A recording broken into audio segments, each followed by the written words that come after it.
The Town Planning Board will come to order from March 14th, 2018.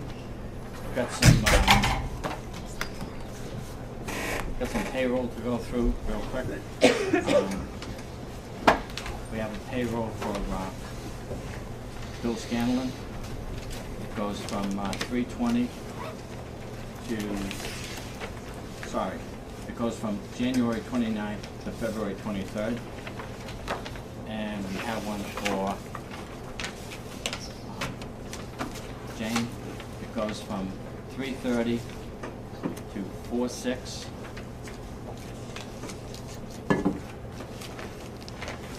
To 4/13. To, too many pages here. To 4/20 and 4/27. Do I have a motion to accept the payroll as read? So moved. All those in favor? Aye. And we have a couple bills to pay.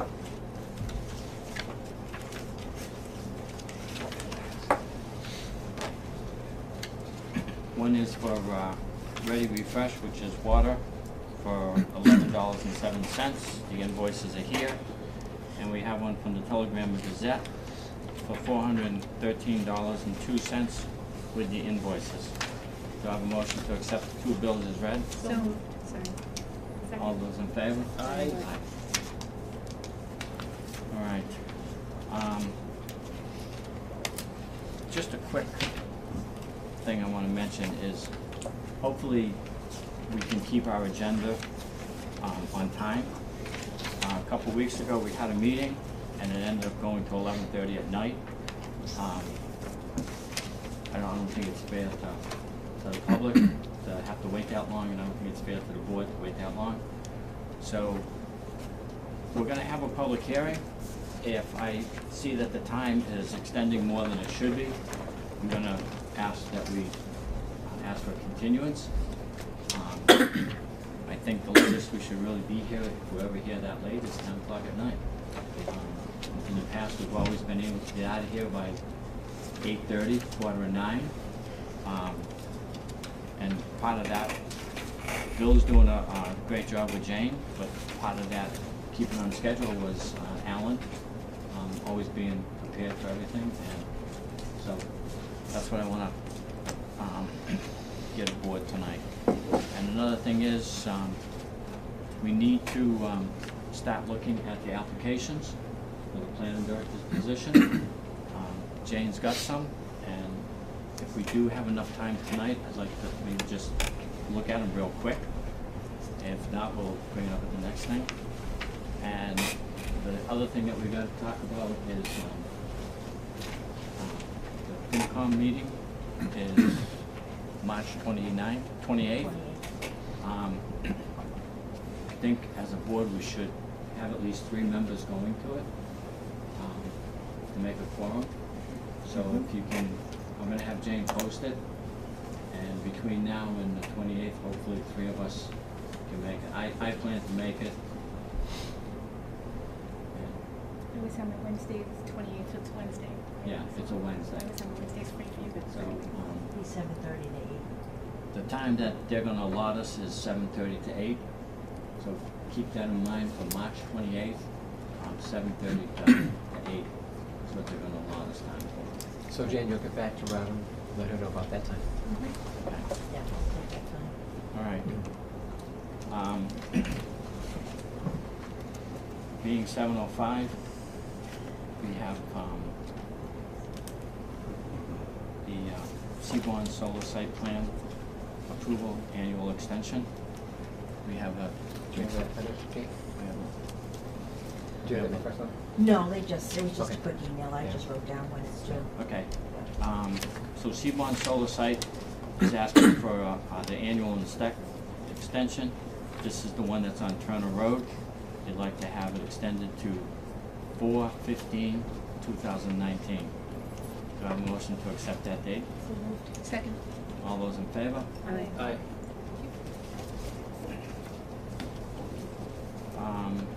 7:10, We have a public hearing for the Developing Group LLC, the site plan. It's for the application of Brookfield Road Solar Array. This is something we can, Yeah, I see.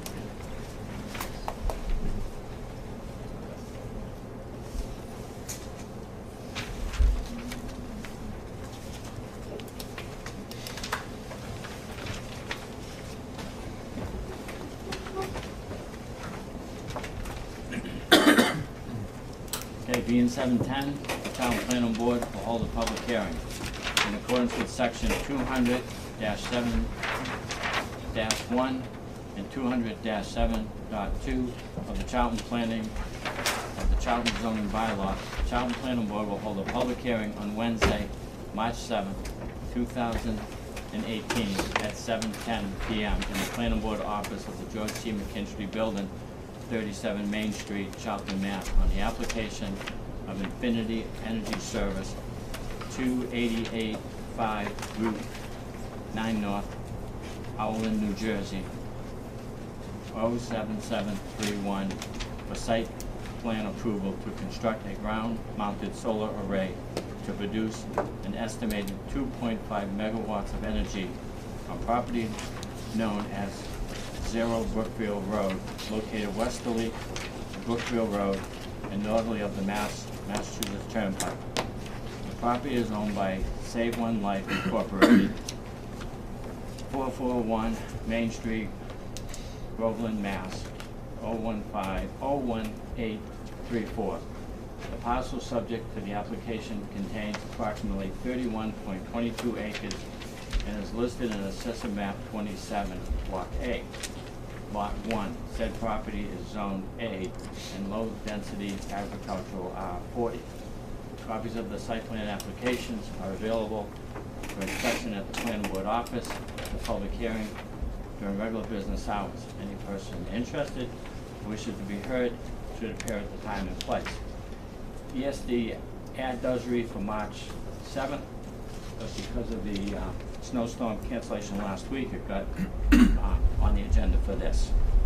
What we're going to do is we're going to allow the applicant to present their proposal. At that time, Bill and Mike Andre will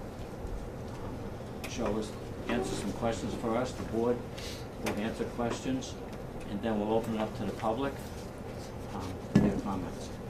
So if you'd like, you can start with your presentation. Thank you, Mr. Chairman, members of the board. Todd Broder from Fletcher Tilton here, acting as the attorney for the project.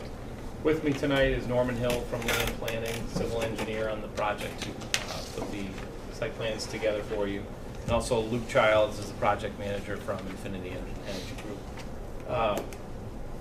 Your notice was very comprehensive, so you almost took away some of my thunder. There was some information I would give you, but I'll go through a little bit of that, but also just line you up and kind of frame the project here. Just a bit about Infinity, the sister company Energy Development Group and Infinity Energy Services have been doing solar projects, developing, managing, constructing them for more than 20 years, and have a number of local projects at various stages of development in municipalities that you would be familiar with: Auburn, West Brookfield, Royalston, North Brookfield, Westport, Williamstown, kind of all over Massachusetts at this point. They're currently developing approximately 100 megawatts of projects in the state. This particular property is property off Brookfield Road that essentially abuts the Mass Pike, and also a residential project to this end up here. Again, 31.2 acres, zoned R40. That's really just up in the frontage area. Then the rear is the agricultural district. The project proposes around 2.4 megawatt AC of the ground-mounted solar facilities. So we're here with you tonight for site plan review. We've also already started the process with Conservation Commission, looking for an order of conditions from Conservation Commission. There are pockets of wetlands here that the project kind of meanders through and around. So your large-scale ground-mounted solar photovoltaic installations are a use that's permitted in your zoning bylaw by right in the R40. in the agricultural zoning districts. The project intends to comply with all of the dimensional requirements, setbacks, and the like, so it seeks no other relief from your bylaw. We are in receipt of a letter from Graves Engineering that did a review kind of in partnership with the conservation process. Norman and his folks are going to be responding to those comments, revising plans as necessary, but we wanted to come present the project as is right now with you folks, gather feedback, and do kind of a comprehensive round of revisions and revisit both yourselves and the Conservation Commission. So with that, I'll have Norman kind of go through the site plan a little bit. And my apologies, I'm going to step out of the way for anybody that needs to see the plans, and my apologies for speaking at your back. This is the setup we have, so Norman. Are any neighbors here from the project tonight? Any neighbors interested? So I could turn this, you can see it better.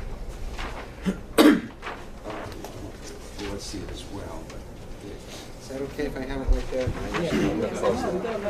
All right. Well, first I'd like to let you know where it's located. So we're up on Brookfield Road, just north of the Pike, right in this area right here. See where that's going to go right there? Okay. So I could focus back here. So the Mass Pike is right here on the south side of the site. And the solar farm will basically go from, there's a power easement that runs through the property like this. There's an existing driveway that enters this power easement. And so we're going to have solar panels from the power easement all the way down. There's a brook at this end. So from the power easement to the brook, north to south, solar panels, except where there are wetlands. We've kept everything away from the wetlands. And we designed the site, the entire site would be cleared, and the solar panels are all back about 80 feet from the property lines. And then the entire site would be loomed and seeded with a low growth of grass, so the grass stays down low. These panels sit on feet, so they're above the ground, just above the snow. And you've all seen the solar panel setup, I'm sure, at this point. This map here shows you where the wetland areas are. And so we're not doing any work in any of these wetland areas. And here's that power easement I was telling you about. There's an existing driveway here that comes in, and we're going to be utilizing that same driveway. And one detail we got in that driveway, when the light company put it in, they put a culvert under that driveway. And our calculations show that that culvert isn't large enough to handle the storms that go through it. So we're going to be putting in a larger culvert there. I don't know if there's been an icy condition there in the past, but there won't be going forward, just put in a larger culvert. So the gray areas are the solar panels. We're going to build an access driveway for maintenance, for construction and maintenance, and the driveway runs along the north side of the property. So that driveway is going to be 15 feet wide, gravel, and with a little T turnaround out here. There'll be a gate. And here you can see where the solar panels are going to go, and they face south. Now the site slopes uphill from the Mass Pike, so it comes uphill, and it's a south-facing site, just perfect for a solar farm. And I'd be happy to answer any questions you may have. Oh, regarding Mike Andre's done a very fine review of this, and we're in the process of addressing his comments. We wanted to hear from you first before we put together that response. And we've already heard met with Conservation, gotten their comments. So we'll give you, like Todd said, we'll give you one comprehensive revised set of plans with a cover letter. Perhaps that'll come out early next week.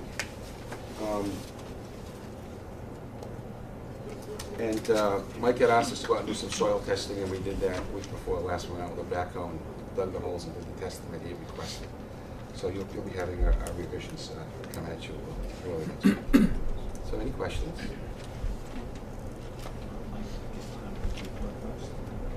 Mike, you want to just go over your report a little bit? Sure. So you should have a February 9th, excuse me, review letter from me, which contains 36 comments in total on the project. Again, a lot of these are, I will classify them as minor comments, plan notation, revisions, typical drainage comments, some that need some minor revisions as well. We can go through any you like. I think really the only one I'd like to touch on is the last comment on 36.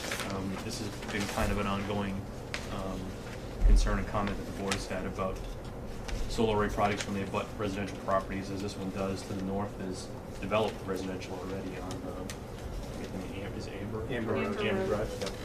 So, and when I walked the site from the test pits, it's relatively at the same elevation, I think, no one can correct me, where the panels are to those houses, so you're not blocked by a lot of overstory roof.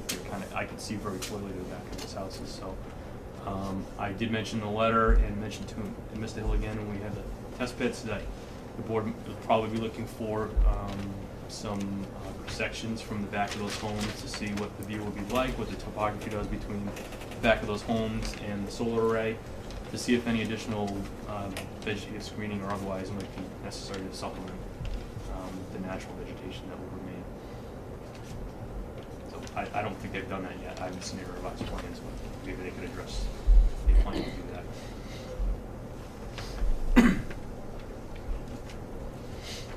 Bill, do you have any? Yeah, I guess I was gonna question you about the buffering that you might put along that northern property line to shield the butters from view of that project. Yes, if I may speak to this issue. There are two existing homes here along Brookfield Road, and there's about a 200-foot wide swath of wetlands there, so, and then we're gonna have a detention pond, so we weren't proposing any buffering there for those ones, because you already got this natural, and that wetland is filled with trees and bushes, so it's hard to see through it.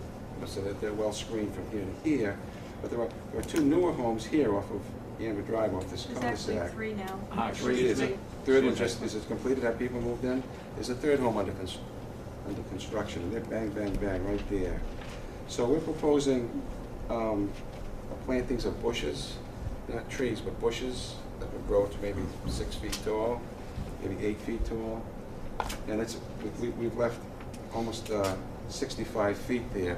Now, their homes sit back 200 to 300 feet. They have about half of that is lawn and the other half is wood. So on their property, they have about 50 to 80 feet of lawn, and then they have 100-some feet of woods. But in addition to that, we'd like to put these bushes along here. And we'll be giving you a planting plan to show you that as part of our revision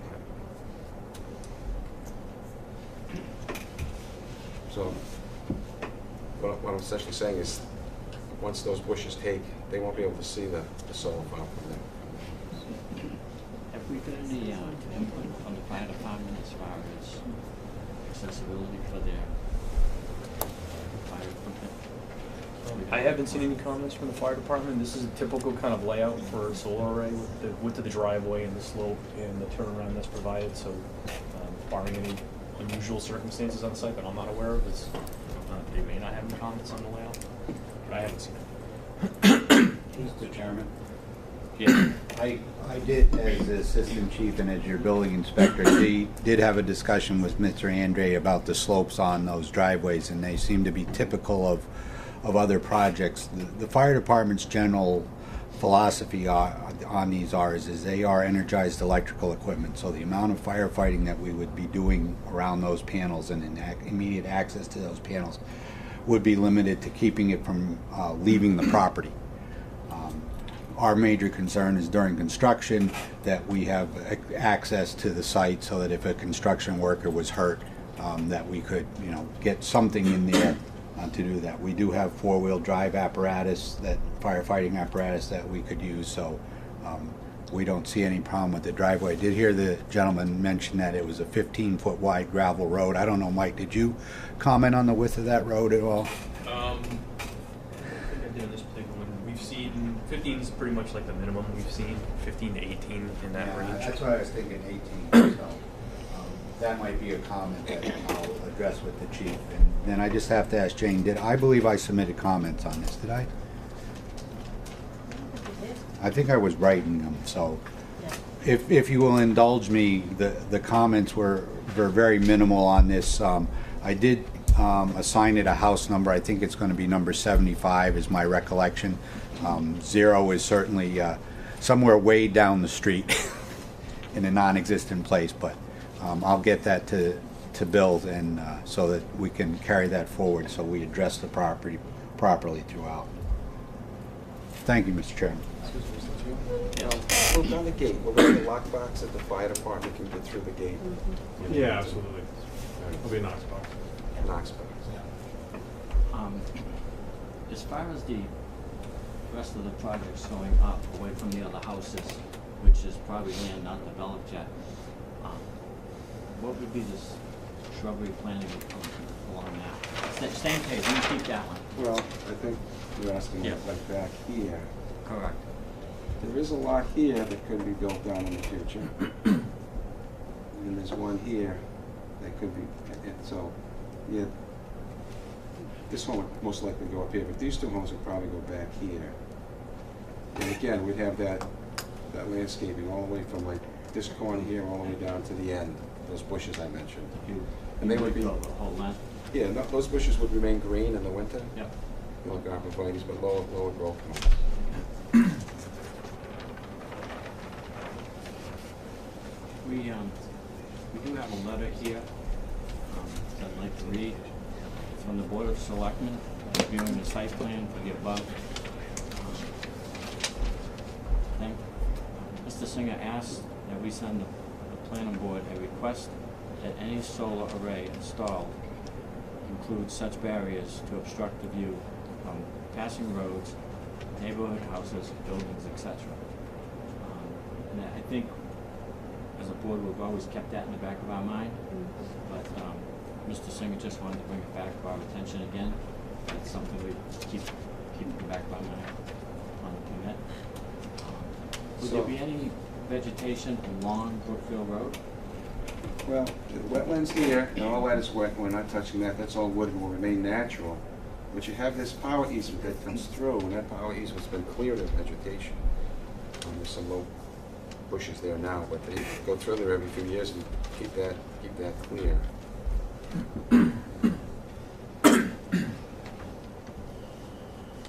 Any questions from the board? Don? Yeah, how much of that land is wooded now? Is it full growth trees in that? Yes, Okay. it's all wood. What about sound abatement from the highway? Would you clear that all out? That's natural sound abatement that protects those houses from the highway noise. Is there anything that you're gonna plan on doing to alleviate that, or is that just noise is gonna go into the neighborhood?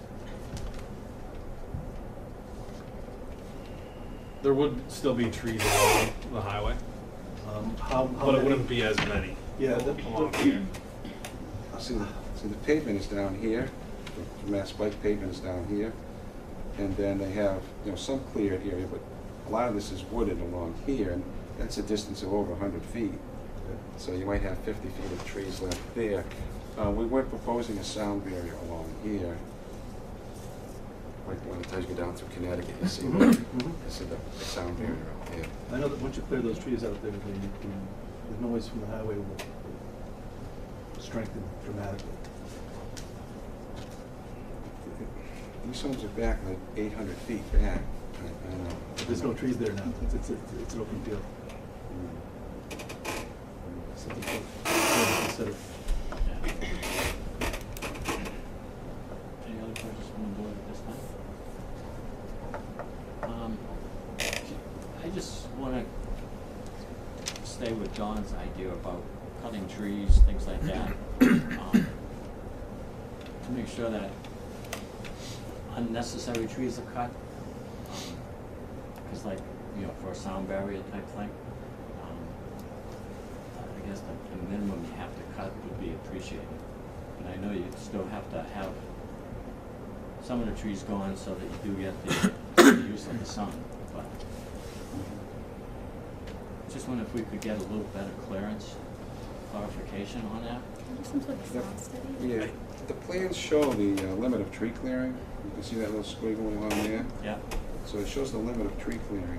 So you're only gonna clear up to that driveway.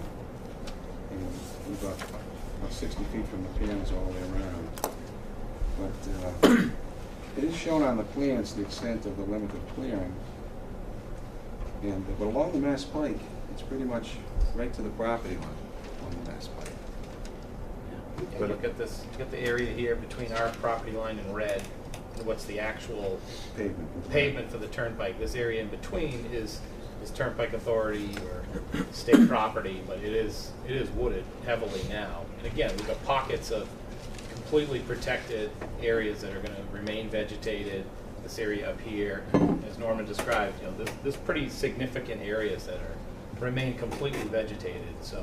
And the, just the distance from the turnpike and the way that it sits, this is not that dissimilar from the project that's up, you know, several hundred yards up the road, but that faces No. the bike. There is some natural barrier to sound in that Mass Pike goes through pretty flat, but our site goes uphill, and it goes downhill, and it goes uphill, and it goes downhill. So where we're uphill, the Mass Pike has a cut here through ledge, 20 to 30 feet high, and again through here. So that would tend to, rebut the sound, because the Mass Pike's down 30 feet below that cliff, you know. But when you get down into this area, we're level with the pike, and down in here, even in this area, we're 20 feet above the pike here. So if you drive this, next time you drive the pike, you'll see that wall of ledge that runs along this property, because they did severe cut through here when they built the pike. So on average, would you say the grade differences, like ballpark, throughout the whole run? I mean, I'd say I mean, from just here to here, we're probably on average 25 feet higher than the pike. I think that we learned from, we got kind of education when we did the 508 as far as sound. I mean, not that we're professional sound people now, but we got some sort of education of how sound travels.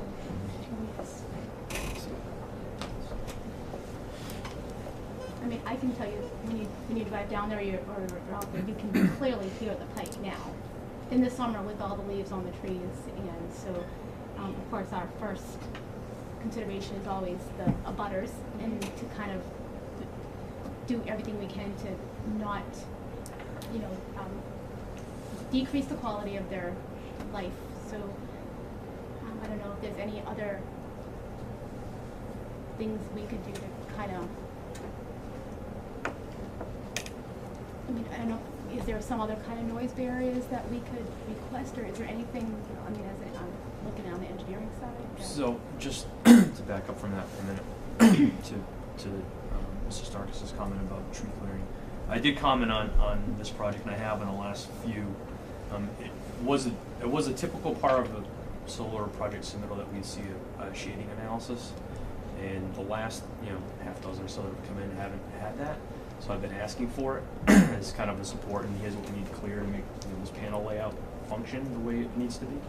So I have asked for that on this project, yet to be submitted, of course, but it is in my comment letter now.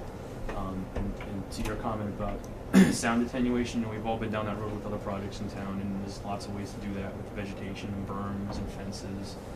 And I can't say what's going to be effective or not. There are experts that do that, not me. And whether it's going to be exacerbated by the tree clearing, it's one would think so, but I can't definitively say yes or no. If that's something the board wants to entertain, that'd be a different route to it as far as Can we pouring. do a noise study? I would just rather be safe than sorry. I know it's additional expense, but again, at the end of the day, we want to be happy neighbors, so it's probably worth the additional expense to not have all of these guys hate the project. I would point out, this is, we're certainly happy to talk about buffering and the noise issues to a degree, but this is a by right use zone. And if somebody came in here with a residential project, they could do as much or more clearing than we're talking about doing here. So I just want to kind of keep that in perspective. Certainly not trying to make it worse. I think we're trying to keep pockets of the protections in there. So just to point that out. Yeah, if I could say one other thing too, in that this is a very remote end of the site. Yep.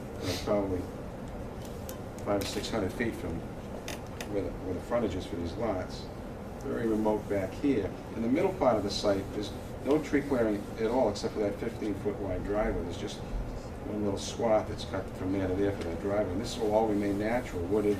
There should be wetlands, so that whole pocket there is remain natural. That remains natural, and this here is a good 30 feet above the pike. So you buffer, the reflection, the buffer, and the reflection. So I don't see. I've been on the site. I've worked as site surveying and whatnot. in the winter, I don't hear the lake much unless I get right down close to it. Any other questions from the board at this point? But you also have a, yes, Mike? Yeah, I was just gonna mention one more thing, it's just a point of reference when we're talking about sound attenuation, related to something the board may be familiar with, is on Quantico Hill Estates on Highcrest Road, phase 3 of that project, those proposed lots immediately abut the turnpike, which is Yes. significantly lower than those lots. Yes. So, you know, those lots are cleared right to the property line with Pike, and there's vegetation between that property line and where the traveled way is on the Pike, but being so much lower, so those lots, it was required, they had to build, I think it was a 15-foot high earthen berm with shrubs on top to provide the sound attenuation for those lots. This is different because it's not immediately abutting it, but just as a point of reference, elevation is not always the limiting factor, if you will, whether it's going to buffer it properly or not. All right, what we're gonna do is gonna open up to the public at this time. If you would state your name and your address, and hopefully we don't get a lot of repeat of the same questions. We do have a busy agenda tonight. I'm trying to make up from last week's snowstorm. So, anybody in the public have any comments? So actually, we do. State your name. Yeah, so Brian Blackwell, I'm at 3 Amber Road, one of the abutters where it's all cleared out straight at the Pike. And so we have a lot of concerns about this property. But before I address what I have for letter, and I do have some copies for the board as well, I just want to bring up a couple points, is that you comment you're going to have some 6-foot bushes coming up. Our property is above this area, so 6 feet isn't going to get to our house line. It's not going to get to our yard, so we can see right over that 6 feet very, very easily. Some other comments brought up here is we can see the Mass Pike in the winter now, so taking all the trees out is going to get much worse. We can see the difference in sound from winter to summer significantly, and that's taking away 3% of the vegetation from leaves. Taking away 80% is going to make a huge difference. So it's not as easy as just elevation. It's not that easy. So would like to read my letter if that's okay. Sure. There's a couple of copies for the board as well. So this letter is in regards to the proposed solar power station, which it is a power station. It's not a solar farm. There's nothing being grown there. It's not a farm. This is a power station. We are in a part of this land. We have concerns that make us opposed. We are in favor of solar as a renewable energy source, but the location is the issue we have. We're not opposed to solar projects. This location is a terrible spot for it. Excuse me for a minute. Sure. Will you be reading all 3 pages tonight? I won't. I'm just going to hit the sections of it. I won't go through all of it in respect to the time for you guys. Thank you. That's why I gave you a copy as well. Okay. And there's a copy there if you guys would like a copy of that also. But basically, the impact of the surrounding area is huge. I'm not going to go through all the details, but there's a lot of concerns with the groundwater quality, around the noise we talked about, around the sight lines. We can see straight through this whole area. So this is a huge impact to our quality of life. The other residential area you mentioned that was built right on the Pike, those houses are being built. Those houses haven't been sold yet. We bought woods. We bought a house with woods right behind us.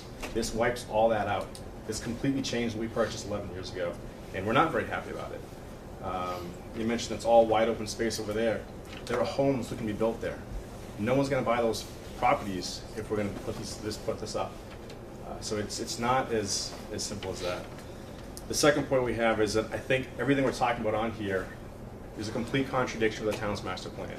I read through this to see is this a concerted effort from the town to go towards more solar farms. And it's not. This seems to be taking away woodlands. This is taking away national wildlife corridors. This is doing the exact opposite of what the town's plans is saying it's supposed to be doing. And the third part I want to bring up is that this is, I truly believe, improper zoning for this use. I know the town bylaws do allow for agricultural residential R40 to be used for ground mount solar arrays. I get that. But that should be intended for residential ground mount solar arrays for folks that don't have the roof that faces the right direction. This is not a residential project. This is a commercial project. This is selling goods. This is not a commercial nor an industrial area. I think this type of project should be limited to industrial or commercial zones, not residential, not agricultural. And again, I have one more detail inside the letter. I won't read through all of it, respect for time, but I would ask you guys to take a look at it, provide some comments back to that. Thank you. Anybody else in the public, like the lady in the back? Yes. Lori Degnan, Osgood Road. as you know, I've been here before, the project, Save One Life is pretty new to this land. I think they recently purchased it. They haven't been in town. It's not to benefit anyone in town. So this isn't about green energy. This is about money, as we know. And you guys have the power to increase that buffer zone. How big of an area do you have right there that you mentioned you were planting? The disturbed area? No, where you're gonna plant the Oh, 65 feet wide. 65 feet. This is a commercial property now. This now becomes commercial. You're selling electricity. So between commercial and residential, you can, 40A chapter, whatever it was, you can make it significant. They have a pricey attorneys here. Ask for some more order. It's the least you could do for the residents. Oh, good. Good. Excuse me, Mr. Chairman.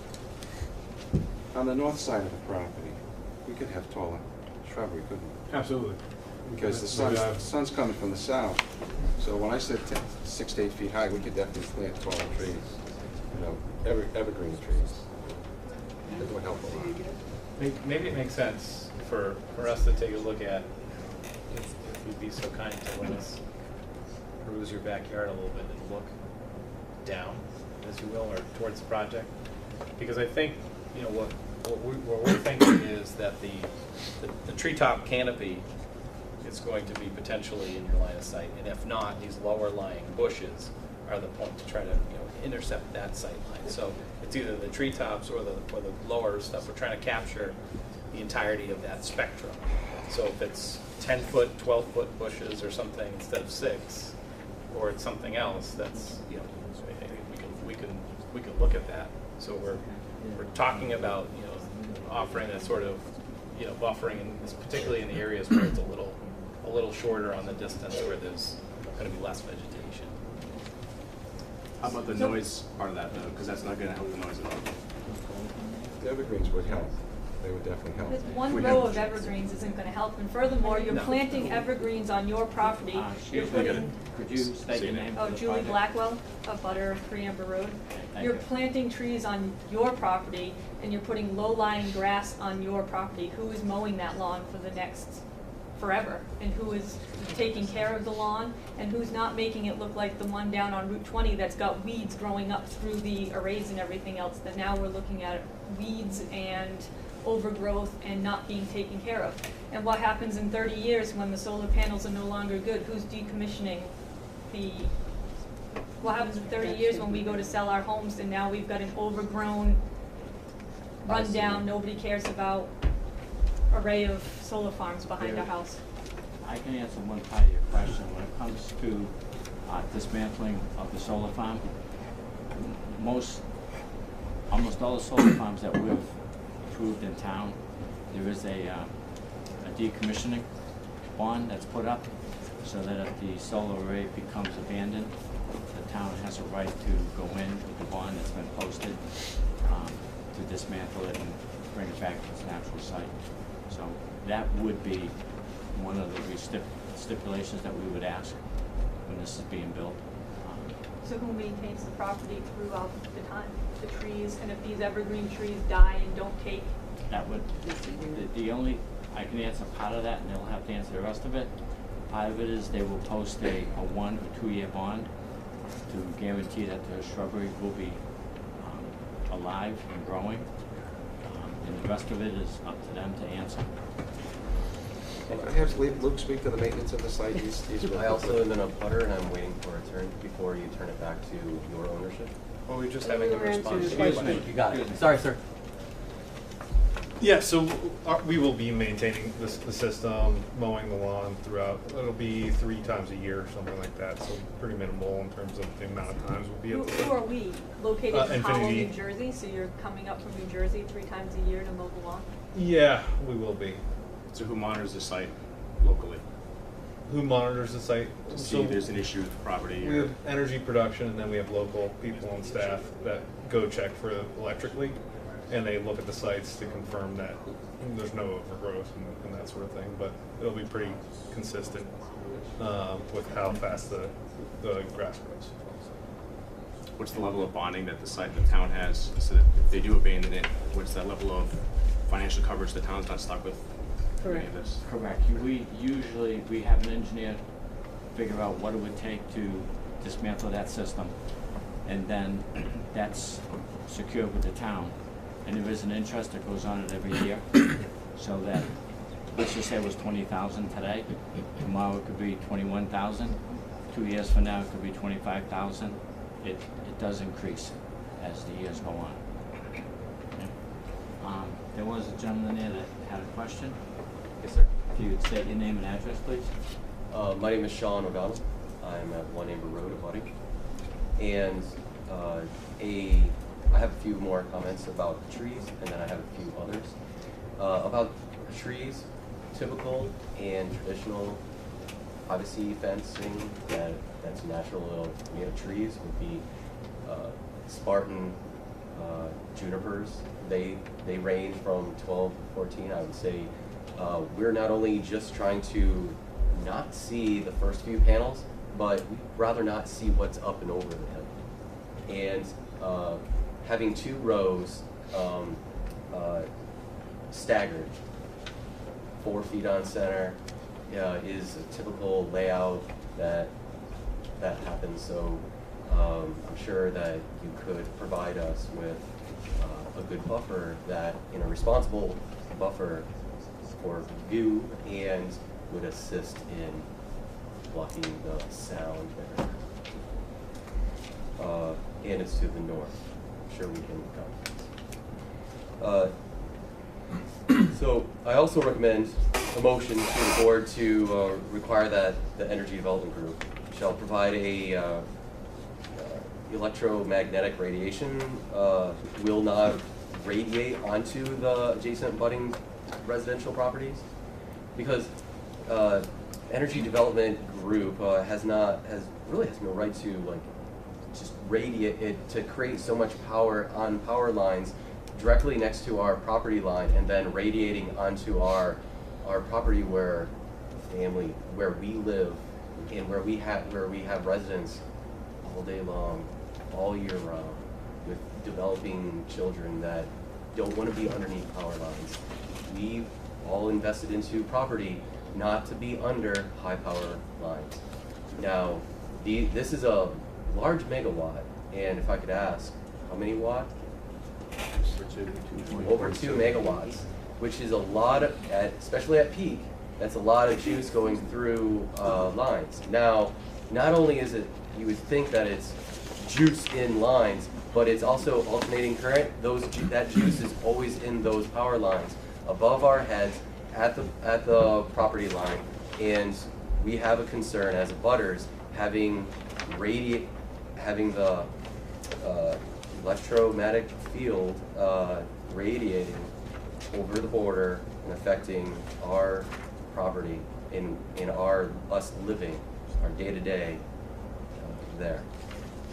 And so I recommended the board make a motion to have them measure that radiation of the neighborhood resident property, and so that we can measure the difference before, after, and that it does not cross the border.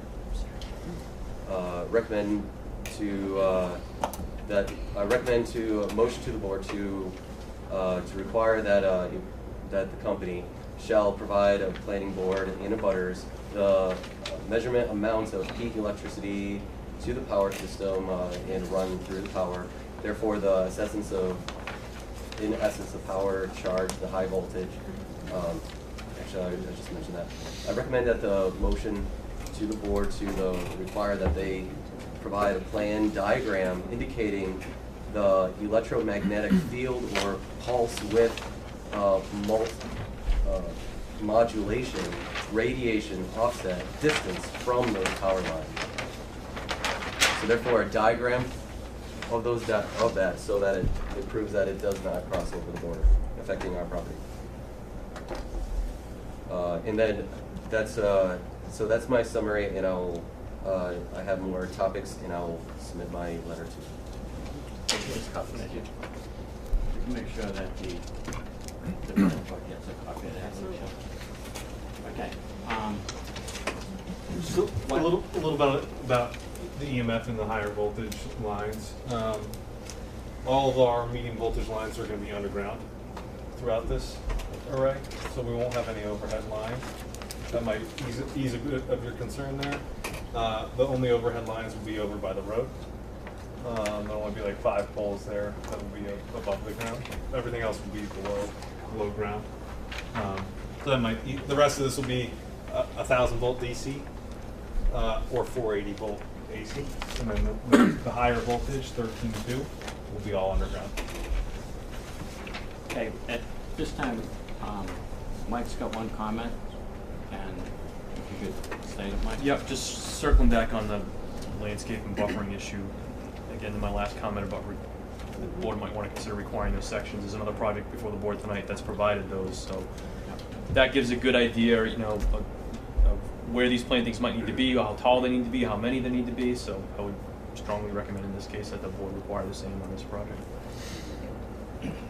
What it was we had a project go up on Turner Road, and the developer presented a real nice proposal, which made the abutters really happy. It showed the terrain and everything, and we also required that of this other proposal tonight. I'd make a recommendation tonight that you get a hold of Mike and get an interpretation as to how we did that on Turner Road. It would be a good asset to the neighborhood. So tonight we opened a public hearing. Again, this is not going to be the first public hearing. There will be a couple other public hearings. We did take your comments in. Most of your comments were sound, visibility, buffer, and the last gentleman's comment is in regards to radiation from the thing. Those 3 things will be reviewed between now and the next public hearing. The board at this time has no other questions. What I'd like to do is continue this public hearing. And what Dick would... We have it tentatively scheduled for next week, the 21st at 7:20. If you'd be ready for that? No, because if I get my package into Michael early next week, Okay. they'll need a week or so to look at that, so maybe Okay. something out 3 or 4 weeks out. Sure. You do April 4th? 4th or the 18th? Would you rather 4th or the 18th? 4th would be good. Yeah, we feel we'll be ready for the 4th. Okay. All So right. we would ask for a continuation of the hearing until the April 4th. We have a motion to continue the public hearing to April 4th. All those in favor? Aye. Thank you for coming out tonight, and like I said, your comments will be reviewed, and we just don't have one public hearing. It takes a few. Mr. Chairman, do you set a specific time that you want to let us know and the other folks know? Well, that will be to Jane be still determined. has to make up the... Yeah, we'll let you know. Okay, that's fine. I just want everybody to know as well. Absolutely. Okay. Thank you very much. Thank you.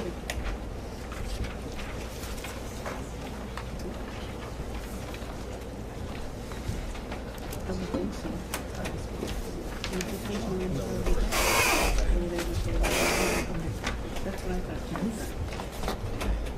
Next thing is the green program, right? Yeah. We have a...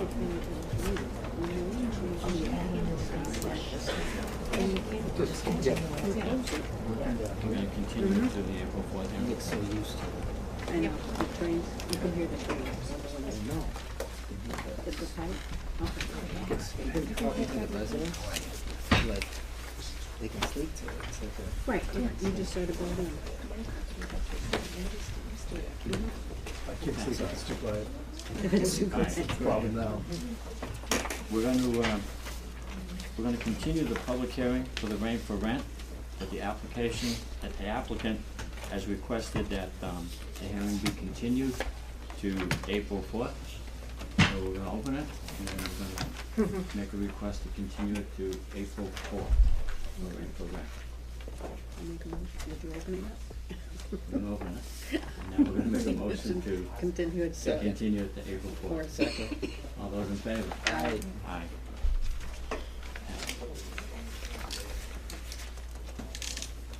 The other one is the Otis Land Drainage.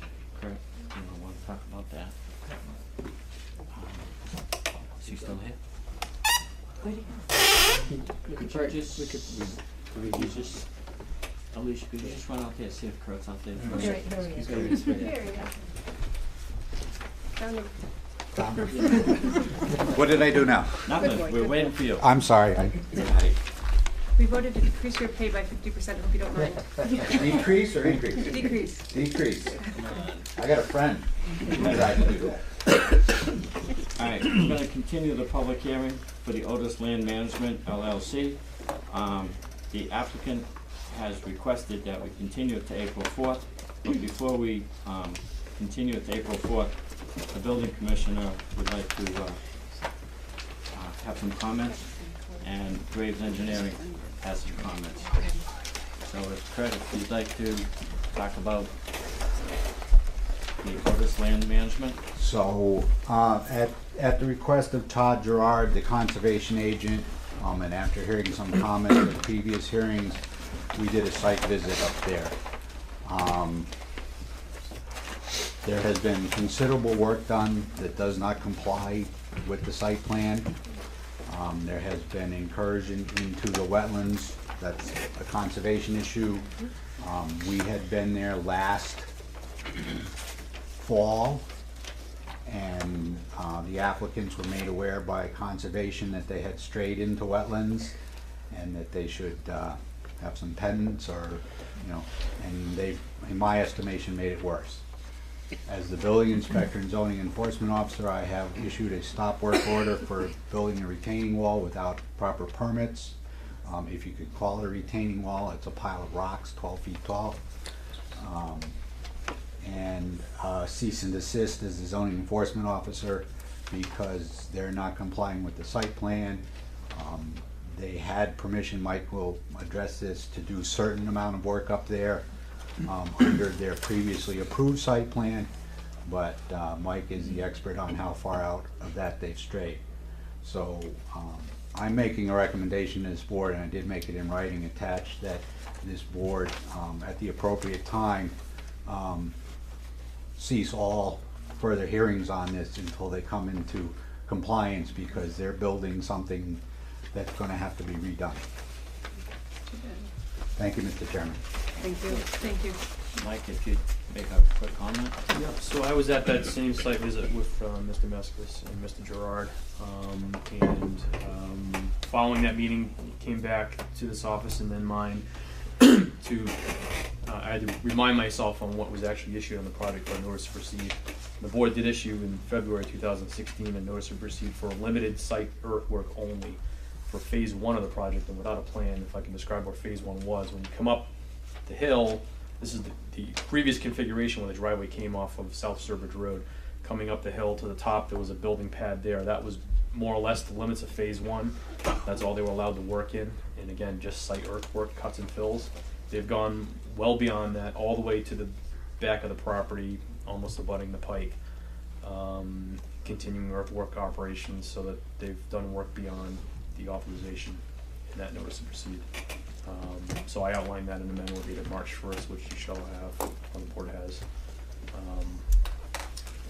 Just to supplement Mr. Meskis and Mr. Gerard's observations as well. So the work has taken place outside of the board's previous authorizations. Yeah. It's just heard the comments from the building commissioner, the zoning enforcement, the engineer that works for us. Just have comments from Todd Gerard, Todd Conservation. They've been issued a cease and desist order.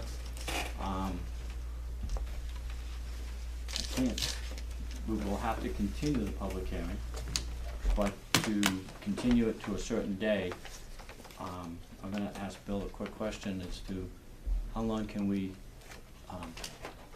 hold this, because they're not in compliance with everything. Well, I think you have to set a day for continuation. You can set that at your discretion. I would suggest that perhaps I send a letter to the applicant saying that the board would not really act on your application until you've come in and satisfied the concerns of the building commissioner and the planning board's engineer and the conservation agent regarding that non-compliance issue. So we could set a continuation, but then just not Keep continuing it. just continue it until we get satisfaction that they're in compliance. Question on that though, would they contact Kurt directly to set up a new meeting inspection / or would they come before us first and ask for permission for Kurt to come out? How does the process work? Well, I would assume, since Kurt has issued the order, he has that authority to do so. Okay. So they That's should what I work thought. with Kurt Okay. to satisfy his concerns. So we should put his name and number in the letter that we send them to Sure. state that he's the contact. Probably says that on my letter, if you have, if you have questions, your right to appeal, all those sort Blah, of blah, things blah, have been okay. outlined. I did stop by that site today, they had not plowed any snow off in the road, so as of right now, they haven't done anything, but I have had no response from it. I have not gotten the green card back from the certified copy that was sent, but it was sent by email and by certified mail to them, so How long ago was it sent? March 6th. whatever that date was, yeah. We were out there, I think, on was it a Thursday, Mike? The first? Your letter is dated March 6th. Yeah, okay, so it went out right Yeah. around that time. Okay. So we could continue maybe to the 18th then if you wanted. Yeah, I think and that's great. that gives them about a month. Due to our heavy schedule, instead of just putting it on the agenda and continuing it, I'd like to make a motion that we continue it to April 18th. Do I have a second? Second.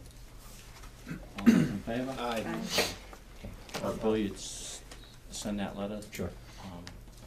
And see that Kurt and Todd, Mhm. I'll get a copy of it also. Mhm. Appreciate it, thank you. So it's gonna be April 18th, because we Yes. had here April 4th, that's no longer, okay. They couldn't correspond in that period of time. I just assumed. The request really came in from the engineer. He wasn't ready tonight with his plan. Okay. So, just give them time. All right, being close to 7:40, we have a continued public hearing for the Curtis Hill Estate, which is for the reduced frontage. Again, we will hear from the applicant, the board members, our engineers, and from Bill. And then after that, we'll open it up to the public for their comments.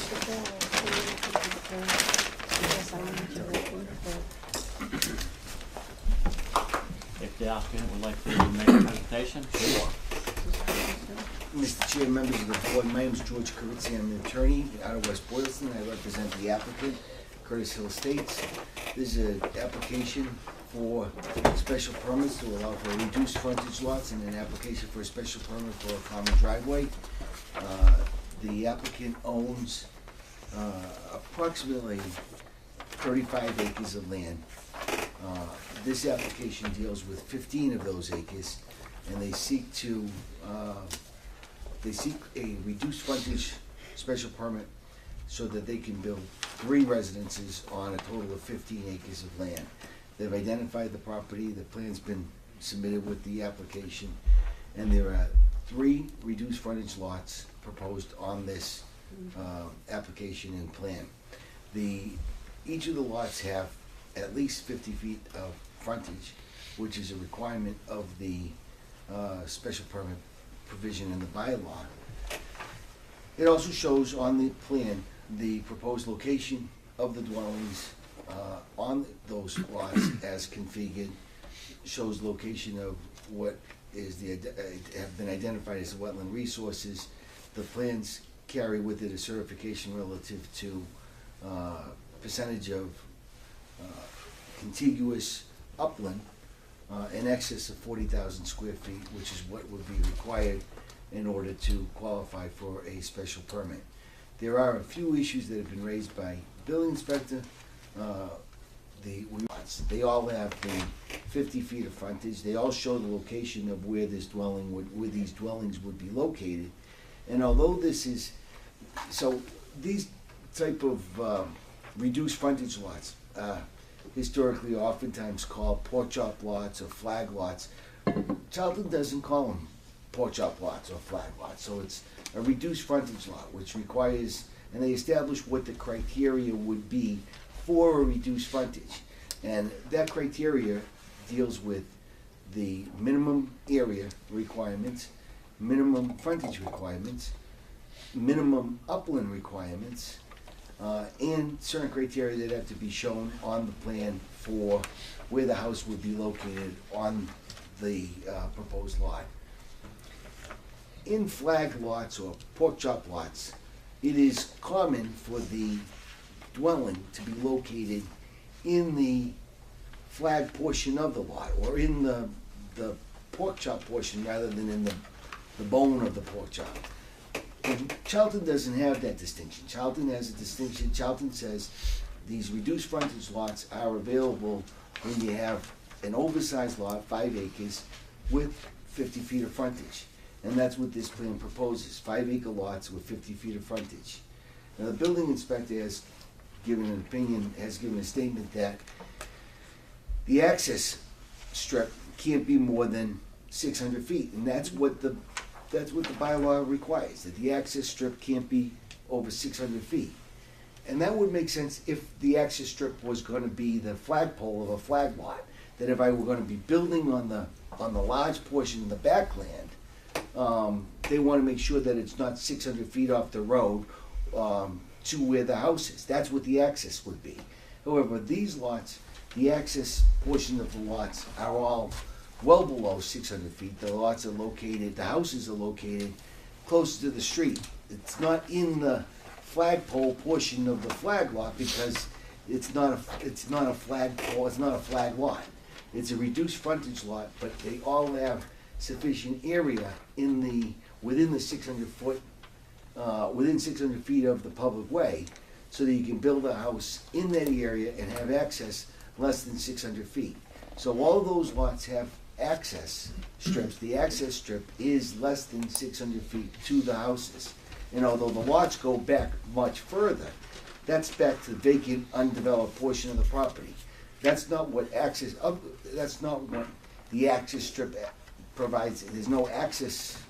The bylaw doesn't regulate how deep the lot can be. It says that the access can't be over 600 feet.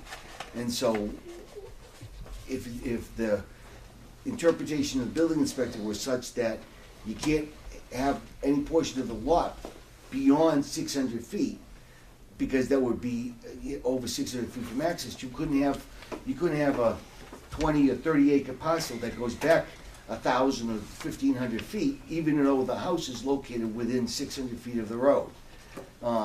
In this case, all of these lots, all of these proposed structures are within 600 feet of the road, and the fact that the lot continues further back for an undeveloped portion of the lots doesn't bring us outside the criteria of the zoning bylaw. The bylaw provides for 5 acres and has no maximum depth of the lot, as long as it provides 5 acres, and each of these lots meet that criteria. So we've read the report from Graves. One of the interesting issues is, and Graves notes this in their reports, when they talk about upland, that we've identified the wetlands, we've identified that we have the minimum 40,000 square feet of contiguous upland for each of these lots. That determination is really made at the time of the application for building permit. Even Graves' report says that when it comes time to apply for a building permit, we'll have to then, at that time, satisfy the requirements of establishing the 40,000 square feet. That's what the bylaw provides. That's what Graves is suggesting in their report, that's a determination to be made at the time of the building permit application. So would respectfully suggest that these lots meet the technical definition in the bylaw as to what's required for reduced frontage lots. bear in mind, not a pork chop lot, not a flag lot, these are reduced frontage lots. And all of these reduced frontage lots have access strips less than 600 feet. We're set for time here tonight. I think you've made your point. What I'd like to do at this time is ask the board members, first I'd like to ask Bill if you have any comments that you'd like to make to the board. Well, I tried to find information about this provision of the bylaw. I went back into the file, but there was nothing in there that had any kind of diagrams that described the intent of this provision. So, you know, both sides have good arguments, and I think it's sort of up to the board to decide what was the intent of the bylaw when it was adopted, and does this meet the, you know, your interpretation of what the bylaw was intended to accomplish. Yeah. Okay. Mike, before the board members ask any questions, if there's something you could maybe highlight or... Yeah, so with this latest submittal, which we reviewed in the letter of March 9th, there was a second plan that's been submitted now, which is under this one, which basically defines the requirements for the common driveway special permit, for the driveway location and some grading and dimensions to demonstrate it complies with the bylaw. I really think only had one or two comments on that. Just the name of the plan should reference the common driveway instead of just site plan. And the angle at which the common driveway intersects with Old Spencer Road, the town of Charlton driveway bylaw says that can't be less than 75 degrees. So, you know, as close to perpendicular or 90 degrees as possible, so that entry needs to be reworked so that driveway is not so much of an angle to Old Spencer Road. That's really all I have as far as engineering comments on this. Some of the other comments I brought up have been sort of addressed. Some the board need to discuss, in particular about the shape of the lots and that aspect. You know, the issues of the driveway grading and the size of the driveway and the easement have all been addressed by this plan. Before I open it to the board members, I'd like to ask Mr. Meskis if he has any comments that you would like to contradict, or... I would like to offer an opposing view. Thank you. And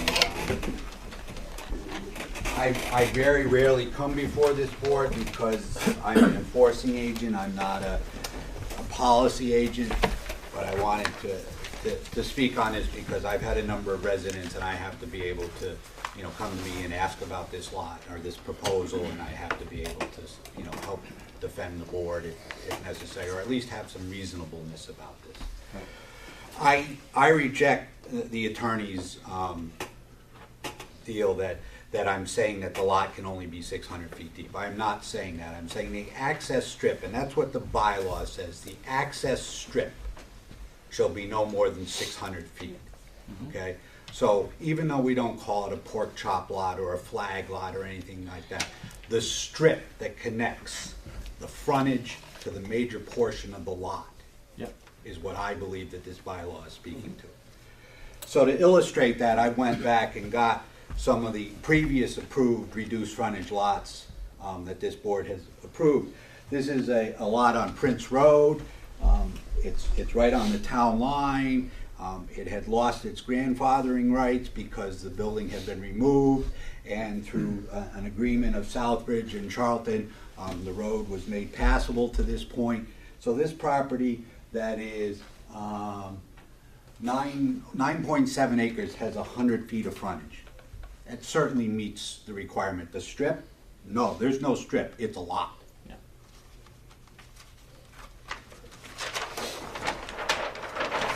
More typical that we have seen, and not that, you know, precedence takes anything here. I look at it as this is a case-by-case basis for this board to make a determination based on what's presented to them. But here we have a lot with 60 feet of frontage. Here's the 600-foot mark. I would have no problem with them building anywhere on that lot, okay? Just that this strip and this strip is less than 600 feet long, so that the person is not required to be way, way back in the woods. I think if the will of the community was to set the place for the house, they would have said that.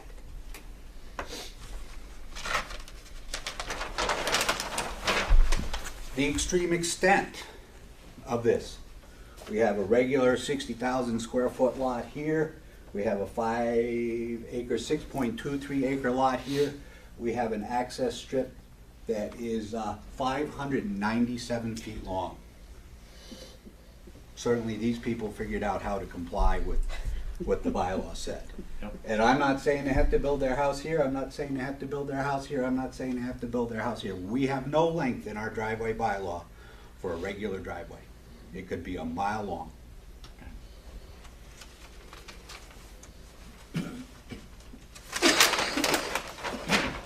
Probably the most convoluted one I could find, except for the one in front of us, just recently approved by your board.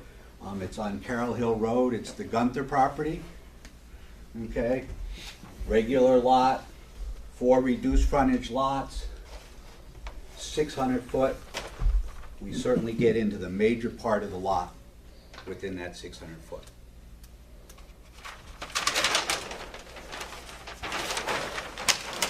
And lastly, another project, probably very well known to Mr. Blair and Company, because it is a Blair project. It's on Haggerty Road. Yep. Some issues arose with the neighbors there, but you followed the process. The neighbors were notified, and we're defending the planning board's take on this. So we have 3 5-acre lots, certainly an interesting shape. 600 foot strip, but certainly less than 600 feet. And the other requirement is that the house be 200 feet back. Yep, that works over there too. I checked that out.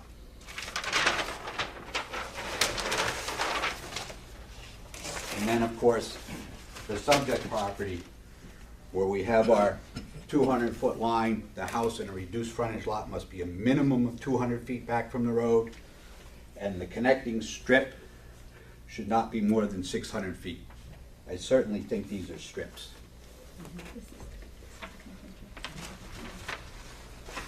Thank you, Mr. Chairman. May I ask a question? Just a quick question, please. Yeah, one quick one. Okay, so could you go back to the one that was, where the 595 feet was? And so, the 600-foot access strip was obviously put there for safety reasons. Because in most towns, 500-foot road is the maximum length you can build a road, right? If I put a house back here, and an ambulance has to get to there, or a fire truck has to get to there, is it more safe to be there, or is it more safe to be where my houses are? Access. Access here isn't as safe as access here. If you're an ambulance, or you're a fire truck, it's a heck of a lot safer to be here than it is to be over there. The purpose of the 600 feet, I know, because I sat on bylaw subcommittees, I've been doing this for a long time, is length of road. And I know there's no driveway length, and if I wanted to put the house back here, yes, I would agree 100% with Mr. Meskis, 100%. I'm putting the houses up here for that very reason, for safety reasons. That's why I'm not, this would be a much better place to put the house. It would sell better, and people would, I mean, it overlooks the pond, and it would just be a better place to put the house. That access strip would definitely come into play at that point. Here it doesn't. Access is access. Boom, boom, boom. That's my point.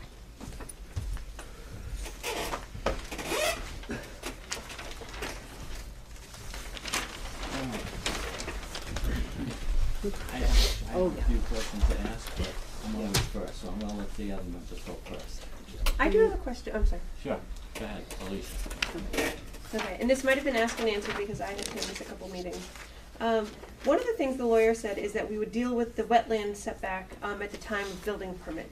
However, I wouldn't want to buy a house lot that if I can't put a house on it. So do these, and again, this might have been asked and answered, where the existing houses are, do they satisfy the wetland requirements, other than the strip requirements, do they satisfy all the other building requirements? Yes. Thank you. I agree. Okay, thank you. Jean? I I just want to say, this was brought to us July of last year, and it was refused. Why is it back here again? It wasn't refused, miss. I Alan, believe in it fact, was. Alan, I met with Peter when Alan left. That it was not allowed? I have a short memory. Okay. No, go ahead. Alan and I had been Well, going. then why are you back before us now? That's as long as it took me to get it submitted. I apologize, but we had to go for the common driveway, we had to redo things, and it just took that long. Alan and I had been working on this since 2011, and I'd just been I not just feel doing it's it. bad timing to come back before us now, after it was, and what I'm reading here, that it was not allowed by the reduced frontage lot section of the bylaw. And if it wasn't allowed back then, it shouldn't be allowed now. I just feel that something's trying to get shoved down our throats real quick here. I didn't do that. I didn't do that. I didn't apply for anything. This is the first time I've submitted it. No, it's not. Yes, it is. The drawings, you had the drawings since 2017 in April, and you didn't submit them to us? No. Okay. Maybe Alan Could we showed- continue it? Maybe Alan showed it, Alan showed it to us or something. On a preliminary basis. Okay. Just, I got like 3 questions. One is, I follow Kurt's idea of cannot continue up the leg to build a house. You're saying today that your intentions are never to do that. Your intentions are to keep the houses where you've got them drawn. What type of insurance do we have that 2 years from now, when you sell the lot, that you're not, somebody convinces you to put the house up in the back? You can make it a condition of approval Well, on a there's special that- permit. There's that. Secondly, is that one of the requirements of your application, your bylaw application, is that we show the location of the houses. So, Okay. we actually had to plan out the houses and the septics just to apply. Okay. So, that's what we're applying for. We're not applying for the backland. On this drawing here, someone show me where the 600 feet comes and goes. 'Cause I think Curtis had that on his, Yeah, yeah. they- Curtis had a good he had it. good run with it. It's in the middle around here, right? So, Can I do this? Yeah. I just want to make sure, because this may be an older drawing, and I know you've done some revisions, Yeah. and I don't want to, and I think that's largely, If second this line. is 200 feet, this is 200, and this is the 600 foot mark. so this driveway coming up here is how long? Well, Less than 2? yeah, to here is less than 2, Okay. I'd go 250, 300. 300, Well, no, I this is think. 200 here, so that's like Yeah, but 150. it comes up at an angle and comes back in, so the length of the driveway is probably closer to, It's 250, 300 feet, alright. yeah. Is there a requirement needed for the fire departments for? That turning is around shown, that that's on this one here. It's shown there, it's on that. Mike brought that up. Yeah.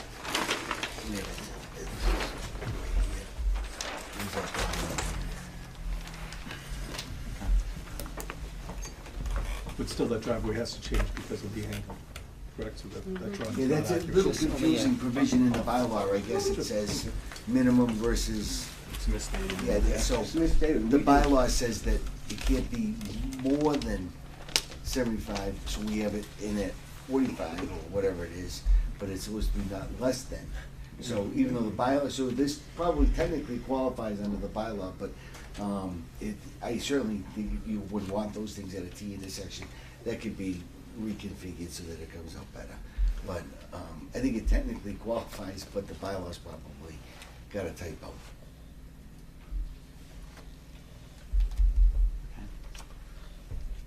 I do have a question. I noticed that Lot C, the access to Lot C, it looks like a large portion of it is actually in the pond. Is that just the way it's drawn, or is that really true? There is limited access in Well, Lot C they'll own to the back pond, lot. they'll own that portion of the land, so they'll own.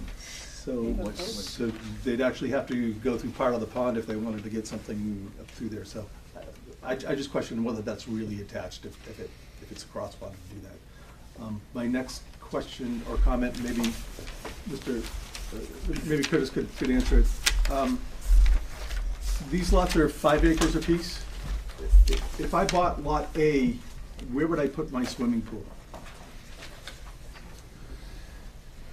So a swimming pool, an above-ground swimming pool is an accessory structure. An accessory structure has to be a minimum of 30 feet back from the front line, a minimum of 10 feet from the sideline and the rear line.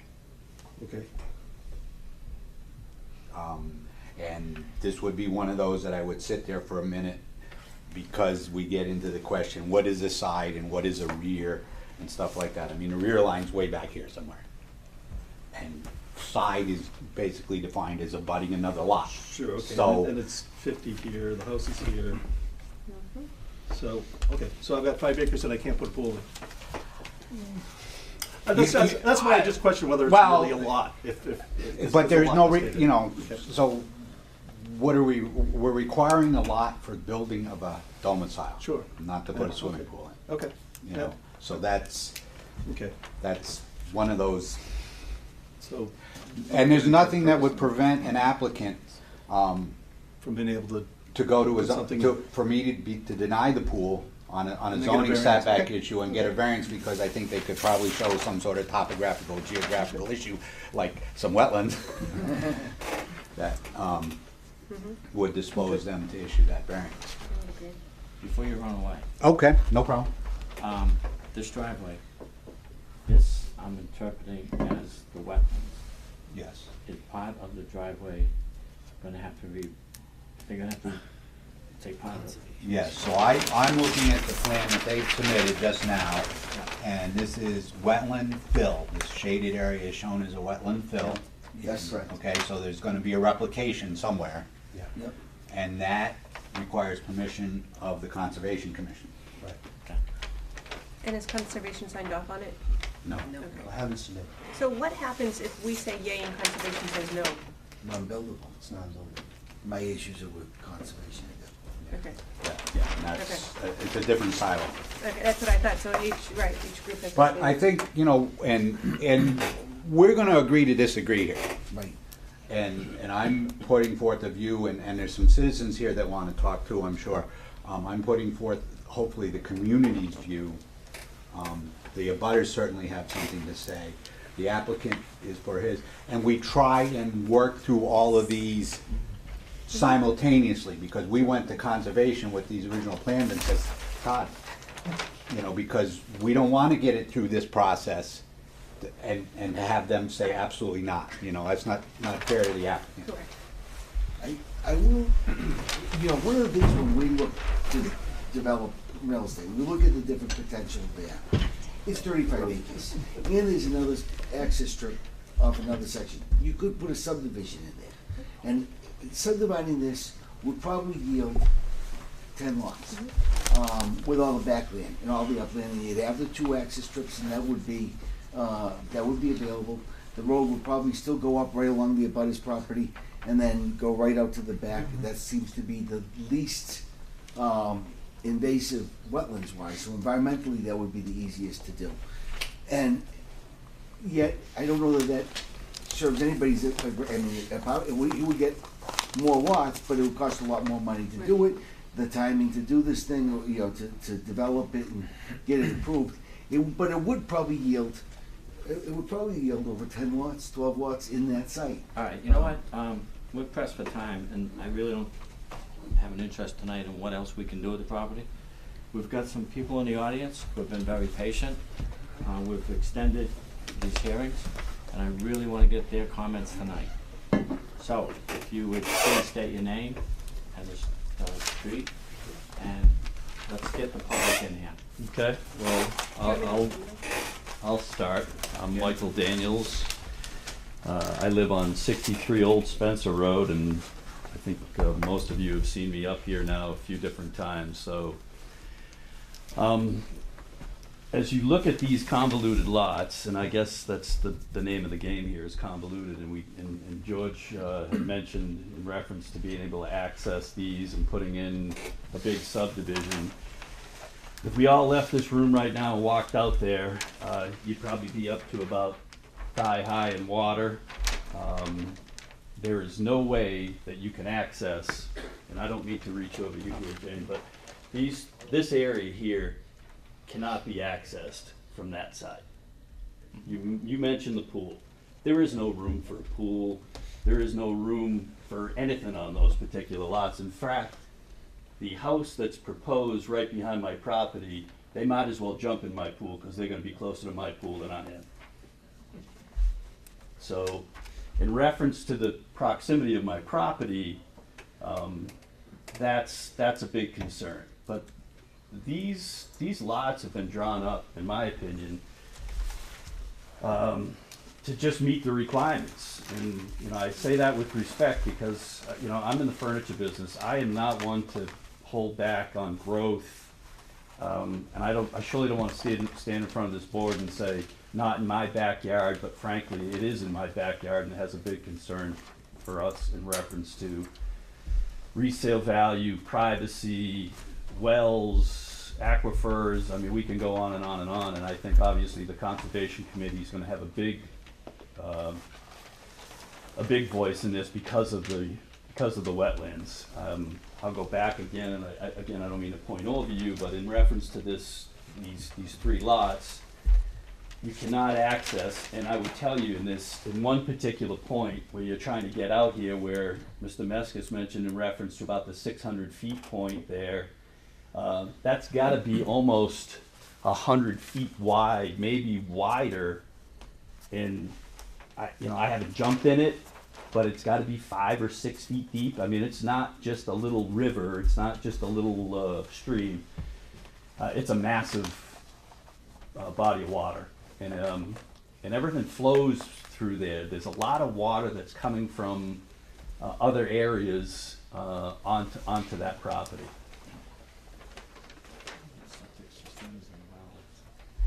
We've got, all of these are going to have septic. Obviously, they're going to have leach fields. Where you see my name on there, that is my leach field. What happens when that driveway comes in, that proposed driveway is through wetlands. And I have photos on my phone. I can send them to you via email versus kind of holding them up here. And frankly, I could have taken these pictures anywhere, right? I could have walked out behind the town hall here and taken them, but frankly, to try to give you a little idea, that's standing water prior to the snow we've had. That's back in the dry spell of a month ago. That's just one shot of standing water directly behind where those proposed driveways are going. And frankly, in my opinion, they're trying to fit 3 homes into really where you almost couldn't even put one home. And I think the intent of the bylaw is what we've got to look at here. The intent of the bylaw is what? We're all neighborly. We want this thing to, again, we don't want to impede on growth. But the bylaw wasn't there to draw up some convoluted lot so that you could fit just to squeeze that house in there and be able to impede upon our property. I think it's a little upside down, pork chop flag, whatever you want to call it, but I don't think it meets the technical. We may look at it and they have drawn this thing up to meet the technical requirements, but I don't think it's got it. If you could submit those pictures, it'd be a great help to the board. Yeah, absolutely. Yeah. Maybe it's not a question for us to ask tonight, maybe it's a conservation question, but if they're going to re-replicate all this somewhere, where's it going? Yeah, that's what I was gonna Go here. I'm no engineer, and they can speak to it maybe better than I can, but I'm gonna guess there is no way of doing it. There's plenty of them. Yeah, they're showing it here. Normally, you'd attach it to a wetland somewhere back, so you just create more wetland behind it. So what normally would happen is you just push it back and you connect. You gotta go 2 for 1, right, Mike? For every foot you fill, you have to go 2? I'm not sure what the Concom requires. Oh, it's different in every town. I thought it DEP's was, 1 for 1, but I think the town, so if it's 2 for 1. there's a mile of room to, You get to to Okay. do that. And it's- 35 acres to. It's something for conservation to review. Does Todd walk this year at all? Todd had a concern that the data of the wetlands was old, and he said he wants it reflagged. Now, is this version the reflag version, or is this No. not? Yeah, with winter conditions as they are, you can't go out and do it right now, so. Any other? Yeah. Don't go away. Any other comments from the public? Yes. Yes, please. Evan Nash, 68 Old Spencer Road. I spoke at the previous meeting. I won't go over everything I'm from so that meeting. sorry. But this is just a print of Google Earth, and I just want to sort of have everyone look. Here's Old Spencer Road. There's Mike's nice pool right there. If the guys can be able to jump in. And this is the piece of property here. And I don't know, no looking, but just in where the line is drawn and everything else, about where that 600-foot line comes across is about the point of this stream. Nothing delineates on there that this is a stream. But as Mike said, this is a stream. I got an 18-year-old boy who's pretty adventurous and likes to fish back in here and do things. He can't cross this anywhere from way up here to way down here, except in the dead of winter. There's no walking across this unless they drag their little boat down the path and go across this. This isn't a little just hop, skip, and a jump over a couple of rocks. So just as that, about in that 600-foot line, you're talking about a wide stream. I've seen him come back where he's tried to cross it. He's waist deep in mud. But anyways, that being said, so we talked about the intent of the reduced frontage, which I think you guys are well aware of. You guys talked about the 2007 wetlands delineation. I think that's important. You're talking about a wetlands delineation that's over 11 years old. You talked about how the homeowner, if you bought these homes and you own 5 acres of land back there, you might want to go back there and do something. You might want to have your chickens back there or do whatever. You build a shed, let your kids play, do whatever. You own that property. You might want to cut trees or do all the things you want to do as you own a 5-acre piece of property. I don't think you can get back there. And the stream's not delineated. And then you talked about, building a pool, a barn, a shed, whatever. I just think that the shape of these lands, the wetland that's in there, I think it's a tough sell, and this isn't really all the rest of the houses along in here are on larger lots. It's not sort of what I don't think, I'm with Mike, I wouldn't fight development. If there was one house going in, there's a reason we have 175-foot frontage. We all bought it. We all had to pay for 175 feet of frontage. That's my 2 cents worth. Thank you. I have a question that shouldn't be asked, but I'm going to ask anyway. Everybody has a 50-foot right-of-way, frontage, okay? But one house has the whole 50-foot right-of-way or frontage in use. It just doesn't seem fair to this other person that he can't have his. What is, I'm sorry, what do you mean? You've got one common driveway going in. Right. Okay? His frontage can never be used because it's wet. So we're using this guy's frontage to get in here. Mm-hmm. Well, that's kind of the point of the common driveway, is that you take an access which isn't suitable, so rather than putting an access through it, which would require wetlands alteration, you avoid that environmental impact by having access in common with another lot. So I think the town recognizes that not all frontages are suitable.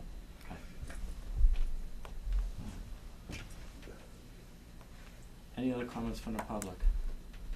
Yeah, I think that, I think Mr. Meska said it when he put these things up, and using other examples, I think this is a perfect way to look at this. I think if it made sense, we'd back off and say, have at it, but I think in this aspect, it's trying to fit 10 pounds of potatoes in a 5-pound bag, and It just doesn't make sense, and if it makes sense to this board, it'll be a very big surprise to me. I don't see how these make sense in reference to the bylaw, the requirements in reference to, you know, what was the intent of doing this? And if the land was accessible and buildable back there, you could almost say, yeah, but there's a point there too on those new plans, which I didn't notice before, but I just noticed now, is there's 19.9 acres that's not buildable, which basically has almost the same kind of configuration, except they want to try to come in off of Route 31 on the other side. So that land is unusable. And so in reference to trying to put that development out there, I don't know how you, I don't know how you could do it. I had a question about that myself, some time ago, there is the remaining land on this, and all they show is, yeah, it's not shown on the plan. 31. It just shows a car road going into it. Mhm. The problem I have is if we cut this piece into two pieces, is that cart road accessible for it someday? And unless I get a clarification on that, showing it, I really have reservations about it. Because if this is just a cart road, 20 feet wide, 10 feet wide, who even knows what it is? I just got a feeling that's, I don't want to create a piece of landlocked property down the road for this. I think that needs to be researched a little bit. It is identified as non-buildable, so it's not, we're not gonna build on it. Most of that, a good portion of that 19 acres is pond. Is Lamb's Pond. It's Lamb's Pond. A good portion of that 19 acres is. I'll show it as a pond. It's right, no, it's on the locus. I was gonna say 50 feet on remaining on Route 31, Yeah. the frontage. 50.3 of frontage remaining on Spencer Road, which is also Route 31. Remaining track, anything in track 3. We're not, the big part of what we're doing here, we're not gonna build on. That part of it is not gonna be built on forever. Now, that point, the one point that I just wanted to make is, I think the purpose of the reduced frontage lots is so that you don't get subdivisions. And you don't have roads that you have to plow and things that you have to maintain that the town has to take care of. I could build a subdivision there, not that I would, because it would take longer and cost more. But I take 3 lots instead of 10. I think that's what the intent of the bylaw is for. How could you build a subdivision in there if you don't have access through here because it's all wetlands? You'd have and access swamp on the land? other side.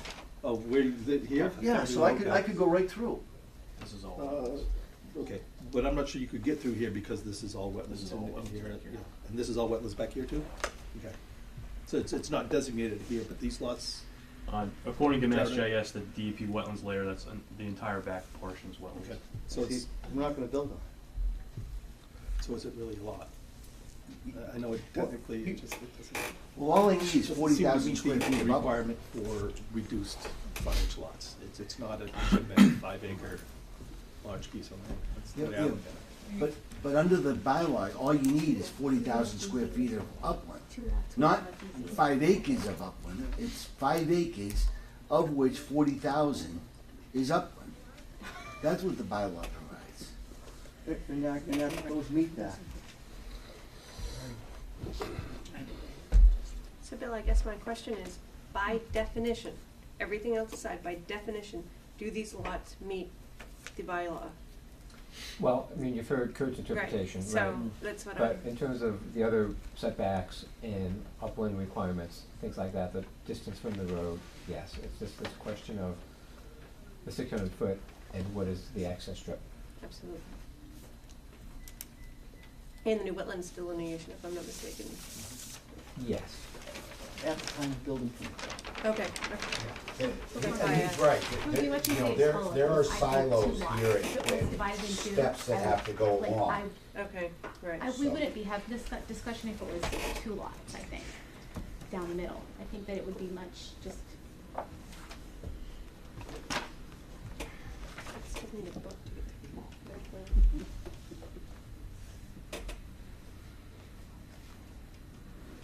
Anything from the public?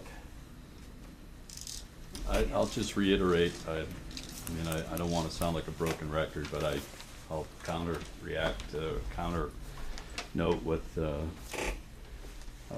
he said in reference to why the bylaw was made. I don't think the bylaw was written so that nobody would build a subdivision.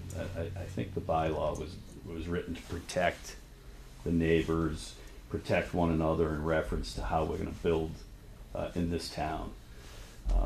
Frankly, if he could have put a subdivision in there, business-wise, dollar-wise, why wouldn't you put a subdivision in? And what, 10's better than 3.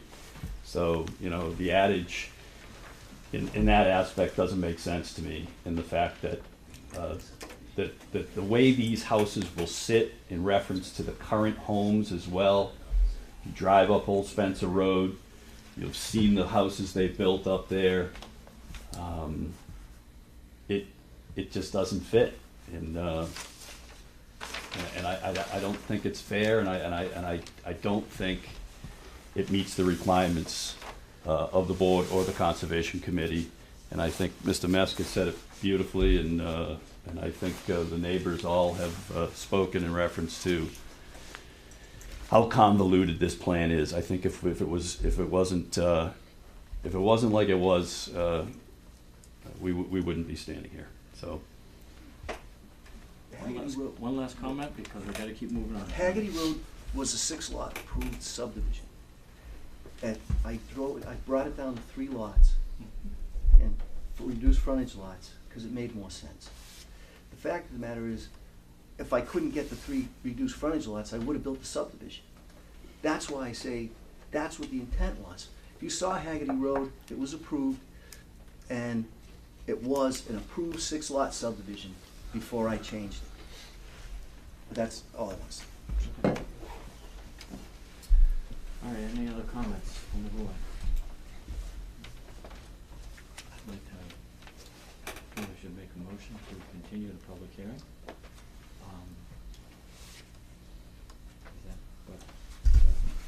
Is that what we already want to do? I think we probably need the wetland delineation so we can be assured that you conform to development requirements. So how long do you think it would take you to? Well, that's not. I get more on Wednesday, I'm told. It's probably gonna take till May, I think. I heard Monday, so I don't know. I don't know. It just seems like we need to be sure that it meets all the requirements of the bylaw. I realize it's, nature being what it is, it's a long time. I don't mind waiting a few months. If you wanna push it out a couple of months, I'll give you an extension, but I don't see any way of getting in there before at least mid-April. That's what I mean, yeah, so maybe. I feel much more comfortable knowing all the facts. Sure, I'm happy to do it. All I'm I's happy dotted, to do yes, it. Yep, absolutely. yep. All right, so he's gonna go before Todd, the Conservation Board, to get some more clarifications. So, knowing the weather conditions and everything else, April, unless the developer disagrees, I think we should postpone it continue this to sometime in May. Yeah, I would agree. I'm happy with that. I would suggest that you might need an extension from me.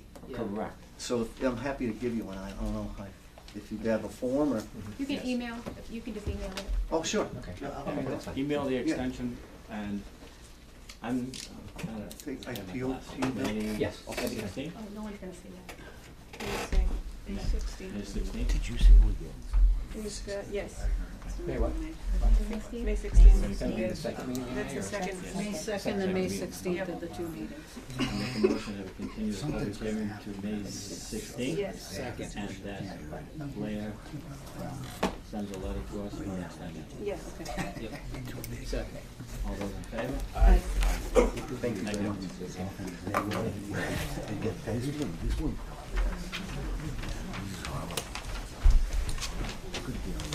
Moving on, buddy. See ya. It's at 10 o'clock and we're out running. Thank you. Thank you. I left my pile. Yes. Appreciate you being here. Answers a lot of questions. All right, the next name is, we have a continued public hearing for 0 Point Development, which is application for Osgood and Fitzgerald Solar Array. If the developer wishes to give a presentation, we will hear from the board and then we'll open it to the public. Okay. Thank you. Let me stand on this side just so you guys can see. Thank you. Good evening. Again, my name's Ernie Mello. I'm with 0 Point Development. So just to get everybody's, refresh everybody's memory here on the project. So it's a combined 4.5 megawatts, but it is split between 2 parcels. So really we have a 2.5 megawatt array on the eastern parcel and a 2 megawatt on the western side. So the eastern parcel is in the project shares the same access road and interconnection path from Osgood Road. So orientation, again, Osgood Road down here, and then Brookfield Road right here. So the projects share an interconnection and an access route from Osgood Road up to the north side of the eastern array and then across to access both sites. So the 2.5 megawatt array is kind of located back behind the landowner's home, which is up on the top of the hill here. So this extends up in elevation. It's like a gradual hill up to the landowner's home here, which is on his own parcel, kind of carved out there. So on the back side of that hill is the eastern array. It's kind of on the back side of the slope, so really minimal impact, if any visual impact from Brookfield Road. No real abutters on this side. You can see his property lines come in here, go north, extend over, and there's really, I think the closest abutter is here, and it's 750 feet to the nearest panel. Then on the other side here, the western array, that's 2 megawatts. It's mostly on top of an already cleared hayfield. We are extending the tree line out on the sides a little bit to the property lines. One of the things that was asked at the last meeting was some cross-sectional views here from the abutting homes on Fitzgerald Road. So we have those to show. So this extends, we've got 3 cross-sections, north, central, and south. So that's, I believe the north one is 34, so the northmost property, a view from kind of halfway down and all the way to the south. And you can see, so we've got the home, the vegetated buffer here, the woods between the proposed new tree line, fence, and beginning of panel. So you can see with the significant grade change there, we're talking at the bottom of the house here is at 730, and the solar closest panel is around 800, so about 70 feet of elevation change over 280 plus distance between the home and the array, with half of that, 150 feet, 160 feet of that being wooded area. We think, with the grade change and the distance, that's pretty minimal impact from those homes visually to where the panels and the fence line is for those abutters on Fitzgerald Street. So then we also have, we're working through the comments, we did submit a revised set of plans to the board addressing the peer reviewers' comments. I do have with me, one of the comments was an authorization from the landowners for us to submit on their behalf as the applicants, different than the landowners. That notarized letter here I can provide to the board. One other question, a lot of them were hydrology and regarding the detention basins and drainage. I'll let Jay answer any questions that the board may have for those. But one of the other comments I would just like to address was a comment that asked if we had done a shading analysis on the site, which the answer to is yes. That's very standard for what we do when we're designing a project. So what we do, the system is called Helios 3D. It's similar to like an AutoCAD, but more tailored to solar developers and designing panels. And you can actually model a tree line at a different height, model a tree, and it shows you the shade with different sun angles at different times in the year. So we have put that into our work with Jay developing the site plans to make sure, you know, we have the correct shade buffer from the tree line to where we're putting the panels. We're not installing panels, you know, right under where there's going to be shade in the wintertime, or, you know, the worst case scenario in the summertime. So that analysis has been done. We do that on all of our sites. Jay, do you have anything to add? Any other issues? I think there was a few questions regarding some of the detention basins, details on the detention basins, which should be rolled into the revised set of plans that we submitted. Yeah, I mean, just working with Mike to get, you know, the remaining comments taken care of. We did go through the site, took care of, I believe, most of the comments. We added grading throughout the site for the roadways. We widened out the existing driveway coming in because that was a little bit narrow. We took a look at the drainage runoff numbers that would go into these areas over here. So we ended up extending one of the swales to pick up some more water on one of those. One of them was actually okay, and the other one we added a riprap berm to kind of slow the water down a little bit more. I know you had a few more questions on that. But other than that, I think Ernie, you know, took care of most of the basics. We do have one letter here from Kurt, dating February 5th. You probably already reviewed it. It says, while reviewing the submittal of 0-point development of 4.5 megawatt and the date planted, due to the sheet layout of S4 and S6, it was not possible to fully evaluate the access gate, roadway, and turnaround radius. Could the applicant provide a sheet of this area centered on the plan page for future review? Has that been addressed at all? I don't recall that. I remember we talked about that, Jay,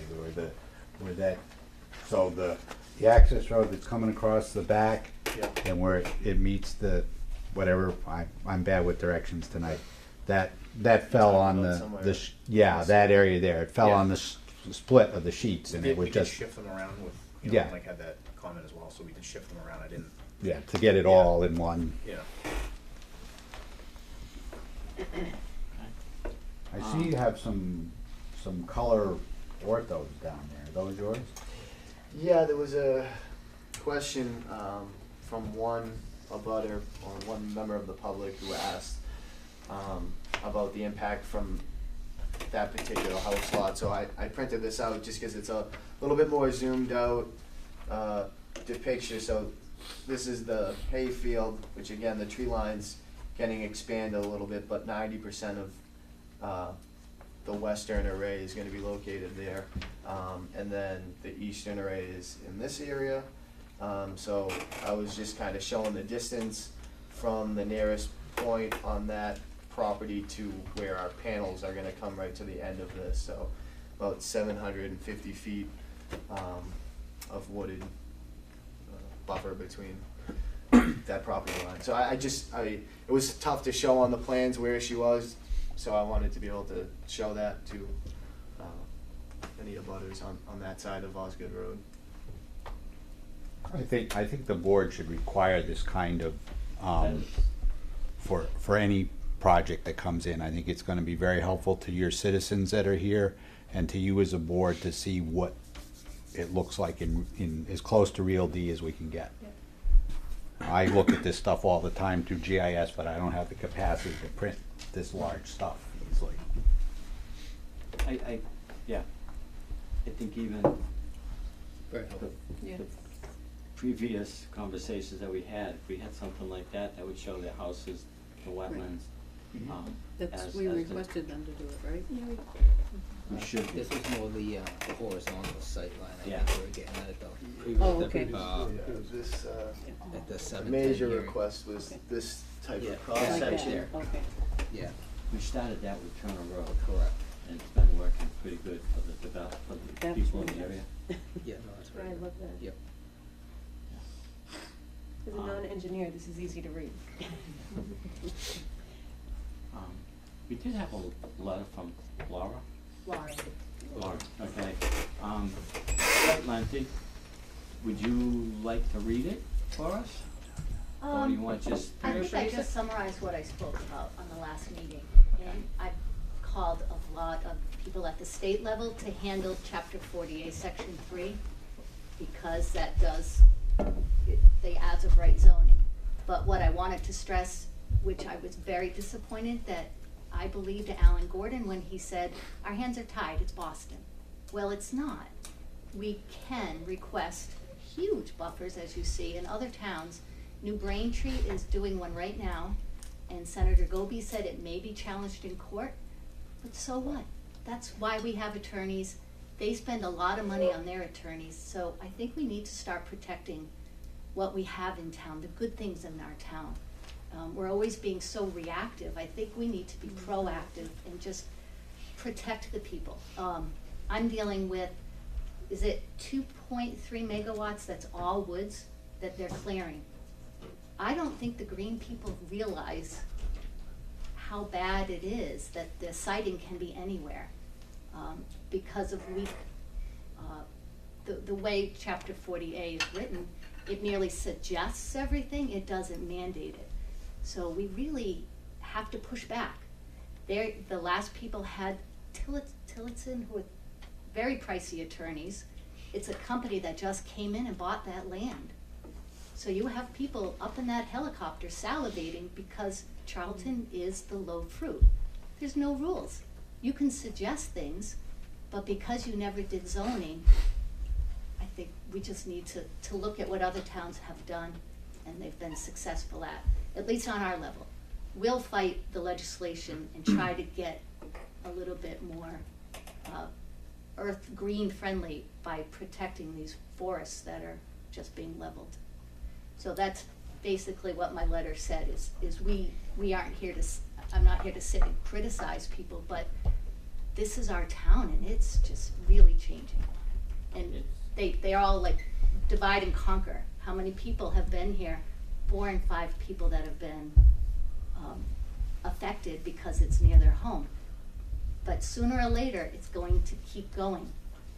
And more people are gonna be here saying, where's our protection? So how many acres of that is on Jack's side? It's 2.3 megawatts. How many acres is woods? It looks like the entire. Estimated at 10 acres, probably, roughly. Out of 145, that's only 10 right there? I don't know, what's 145? The whole parcel. Total parcel. The total parcel, but all those woods Yeah, on that top lot. I think, normally we estimate, and I estimated, but normally 1 megawatts are roughly 5 to 7 acres. Why don't you put the picture back up?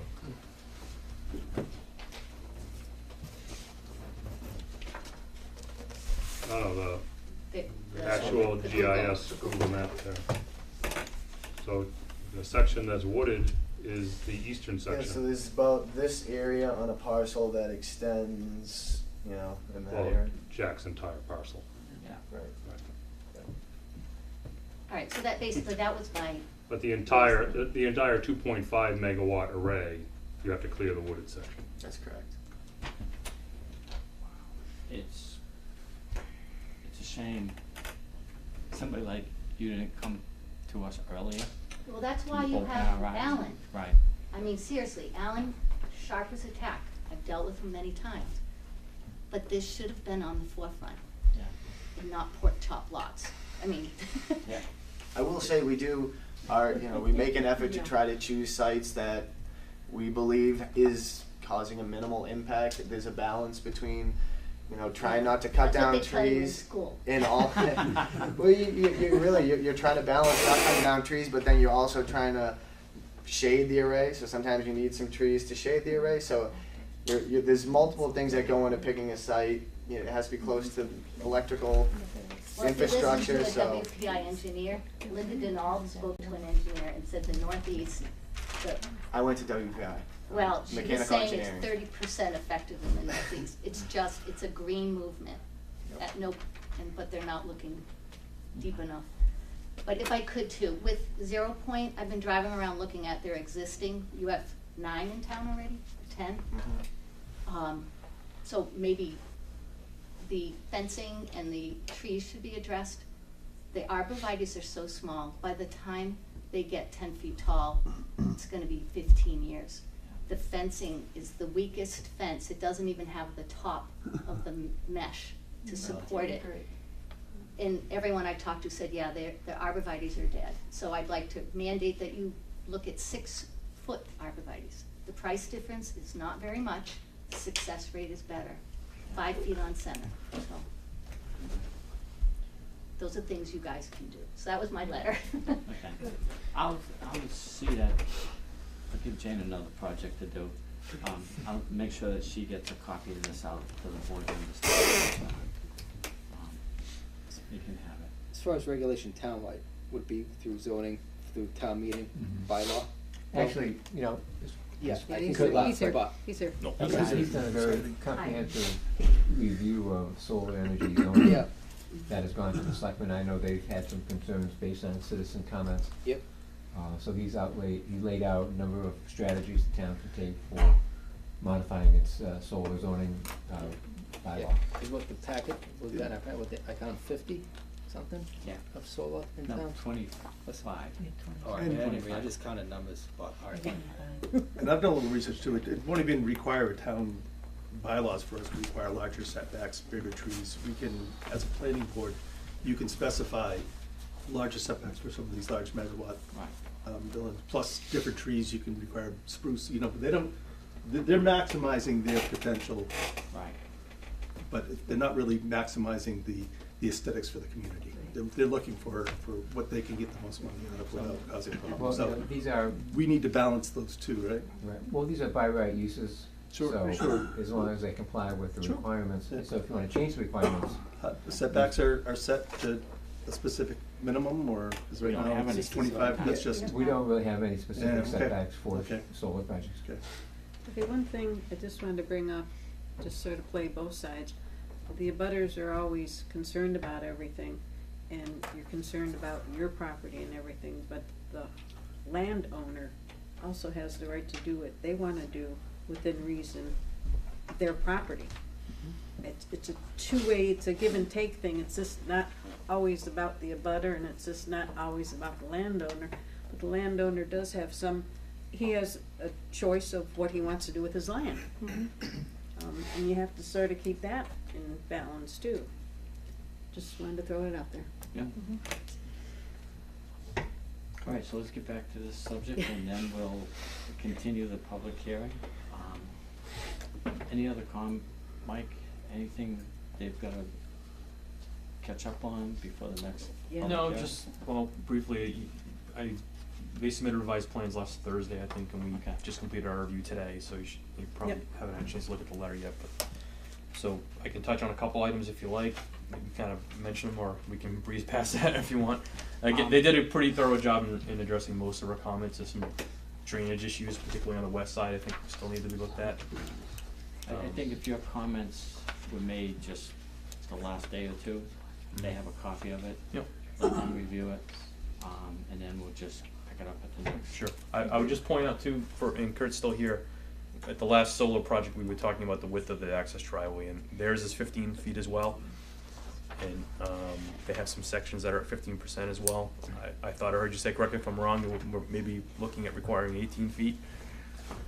I was that's, what do we require? We require on a common driveway 18 feet. 18 feet is a common driveway. Yeah. I think all of these things, because they get discussed repeatedly, and as Bill said, and I delivered a copy to the planning board today of my report to the selectmen that I was going to give last night.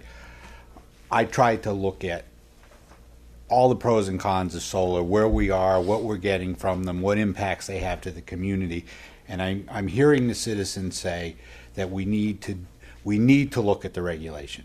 So, if we're going to look at the regulation, let's see if this 15-foot way is sufficient. And if we need to say that the gradient cannot exceed some number, right? But I turned to Mike as an engineer when I saw some of these pretty steep things on that Brookfield Road one, and says, so tell me what this looks like in real D, because even when you do the section that's not real.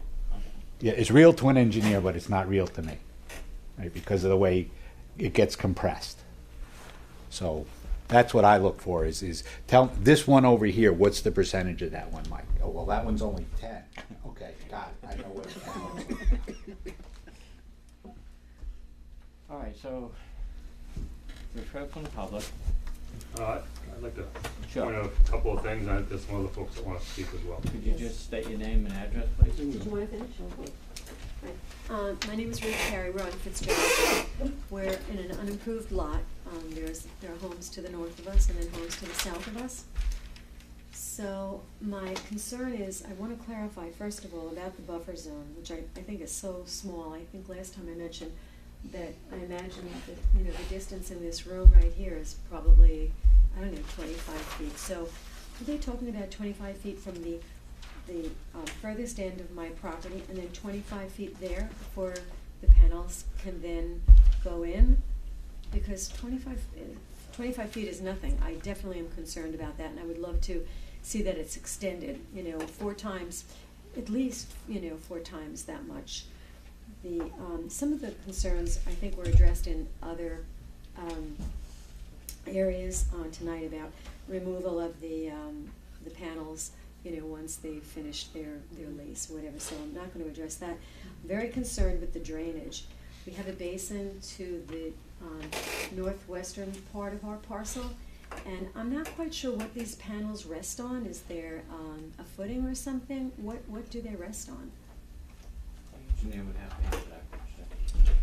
Yeah, so the panels themselves sit on a racking system, and the racking system is anchored into the ground with screw footings. They screw 6-foot screws into the ground, right into the dirt, and that comes to a footing, and the racking system is bolted into that. The panels sit on top of them.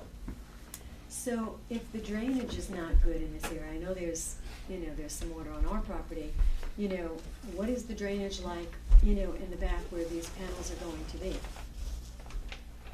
I mean, is there a problem with that? Are they gonna have to divert some water? Are they gonna be draining it where? Do you have a map showing her property? I believe you're in one of these, if We I'm are. guessing right. Right. It's just under 4. Yeah. So basically, right now, there's a big crest, I'm sure you're aware of, at the top of the field. And all the water's kind of like, you know, shedding off of that. So that's gonna continue to do the same thing as it does now. But we are adding a few swales to, you know, bring the water to these basins, which are gonna hold the water. So because And there's a release it. basin in the northwest part of our property, they're gonna be diverting it to that basin? The water will be, yes, some of the water's gonna go there, some's gonna go down this area here, some's gonna go down the hill. You know, it's basically gonna go off in all the directions that it's going. Is that a basin to the top part, that one, and that's the basin, and that's the Yes. basin by our property? And then the other one to the north of that? Yeah, there's a Is that a basin? There's a basin here, Right, and a here, basin- there's some here, and there's also one here. Basically at the So- bottoms of all the slopes. Well, my concern is the drainage, you know, toward our property that's going to the basin. So is that it's going to be in the basin, and then I'm not quite sure how that is going to be affecting our parcel, quite honestly. If I could just for someone who may not be as familiar as people who work in this stuff, so what Jay and the engineers do when they're looking at this, which is ran through a peer review engineer to make sure, you know, we're calculating everything correctly and we're not missing anything. They design these features, the swales and the detention basins, and the outlet features which release that water from the detention basin in a way that's designed to not impact or put any more wetlands or water or runoff into your property than what you've started with. So that's run through a software system that does that analysis, and that design is Do you know when that made. basin went in, the one that's to the left part? Do you know when that went in? These are not there yet. There are no detention basins. This is proposed work that would be done with an approval. If this is wet right now, if you have wetlands on your property right now, that is just the existing conditions. It has to do with the topography and just the physical terrain that's located in that area. But our goal is to make sure that you do not have any more or any less runoff to your property after the site's completed. And that's what our analysis does, and it's reviewed, and you know, hope not to affect your property, and try to design it to that.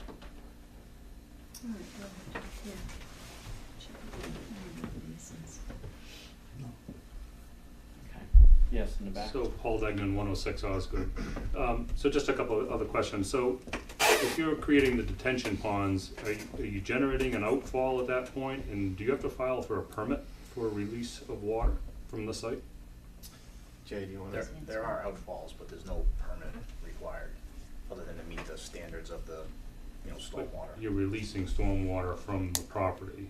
It's really a commercial or an industrial piece of property at that point, isn't it? I mean, that they're all designed the same way. You gotta meet the standards of DEP stormwater standards, and that's, So there's no actual. Doesn't the EPA require a discharge permit? No? Okay. But you're taking all the stormwater, putting it to the detention basins and then releasing it from there? Yes. So instead of it just naturally, you know, going through the ground and leaching down through, you're directing it all to the detention basins, which could affect this woman's property. We're directing the water in the different areas that it's going currently, and we're bringing them, some of that is going to detention areas to slow that water down. How does the topography work for the area that you're clearing in the woods? Is it flowing down towards those detention basins, or? Behind Jack's house? Yeah. That goes down to there's a valley in between the field and Jack's house, that all goes into that valley. Can you see this? Yep. Yeah. And then the basin's located in that little valley area. So none of that's gonna go, you know, back up the hill and over, you know, we're not adding any of that over. One more thing. Sure. I spoke to the assessor's office because of the taxes this generates. They've been having problems with someone, say like Jack, who his land was 61A, or off of Carpenter Hill Road, some of that land was unbuildable, so they valued it quite low. Well, once you do this, it becomes a commercial use and the value jumps. So they're getting inundated with people that want abatements, because now all of a sudden what used to be undesirable property is now being taxed commercially. So does Jack, I know Charlton Orchards backed out because of that as well, because they'd have to pay so much in new property taxes, whereas they used to have the agricultural designation. So don't know if you can answer this, but does Jack understand that his property's coming out of 61A and he'll have to pay back? That's really not for us to discuss, is I it? don't know about his taxes. I just think it's important for people to know that Yeah, that's they not. will get a different So I think it kind of goes to tax. what Kurt though was saying, really. And these guys are kind of feeling the repercussions of kind of enough's enough in town, and I think that's one of the things that we're speaking to. So we're speaking to, and you guys are standing in front of us. We heard the kind of the same situation earlier where we're dealing with noise, we're dealing with air quality, clearing of a wooded site. EMFs came up again, so it's all the same topics, right? And But it's not this board's purview for those so I think you topics. have to be careful though, that I've sat here all night and I've listened to you folks and you do a great job, but you're discussing all the details of all these different projects. But I'll go back to the discussion of Mr. Daniels. What's the intent of where Charlton, the master plan, and you're the planning board, right? You're not the stormwater board or the solar board. That's why we have peer review. Okay, so, but understand that it's thinking ahead, thinking about where the town is going. I think it's really important to think about. So just a couple of other nitty gritty type stuff. So each site's required an O&M plan, is that correct, guys? Yes. Who in town does the inspections of all the operations and maintenance of all these sites?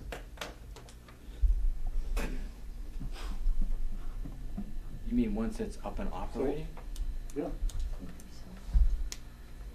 It's a private That's site, so there is no the- town oversight right. unless the public reports an issue and then the town gets involved. So there's no inspections that are being done to make sure that they're, for example, spill prevention, right? You've Not got on any private site, no.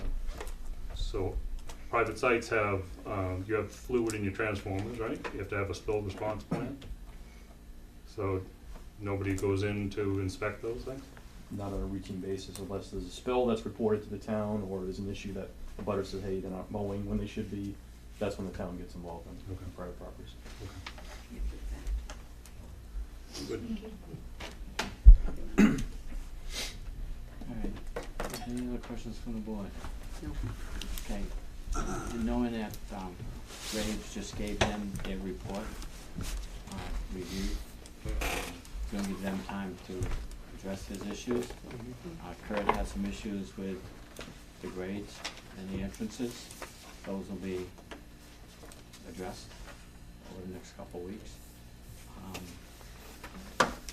We'll have to have a continuance, and what are we looking for continuance? We have that scheduled in for 7:40 on the 21st, which is next week. Yeah, You that can would be wait. great. Yep, I think we can finish up the remaining comments here and get something back to Mike, whether he has enough time to review it.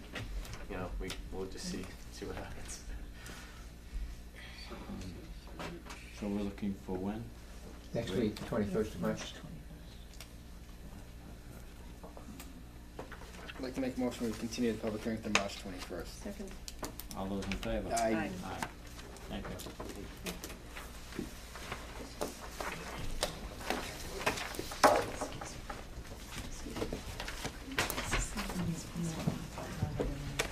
Yeah. Okay.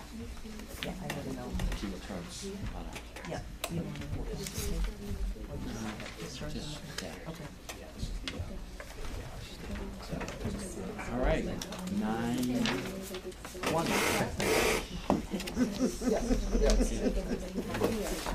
Only an hour and a half behind schedule. She wasn't here. That many deadlines. I'm waiting on the pictures for Linda, Yeah. right? Yeah, so she finished. Yeah.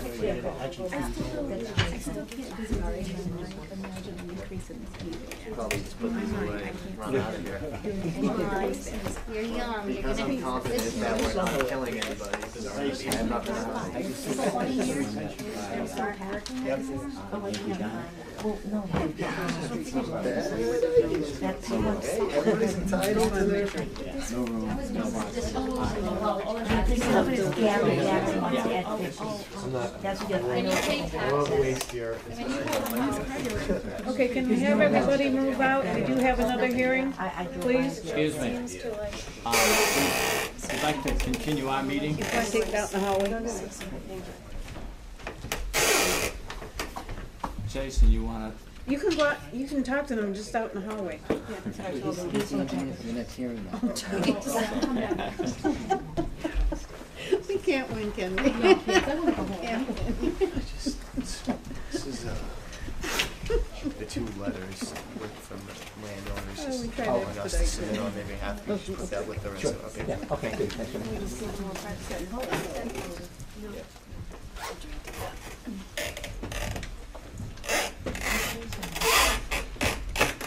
See you later, Paul.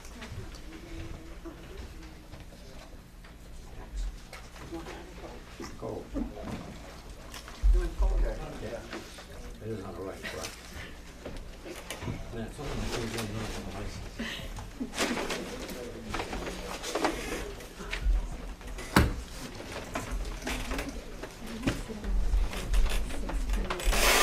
And I'm only 42.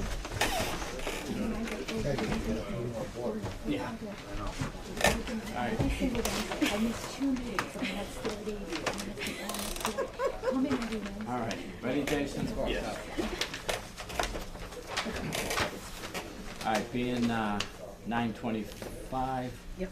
We're gonna have continued public hearing for Pegasus Motors on LLC. Jason, if you make a presentation and. Sorry, Jason, I didn't realize you had the two back to back. Oh, that's all right. It's better that way. So again, we had submitted plans to Mike to review. It was basically, straightening out some of the parking here, adding a few more signs. We did add, I don't have it on this plan actually, this must be the older one, but we did add the landscaping. Do you have the plan that I submitted there? Maybe just.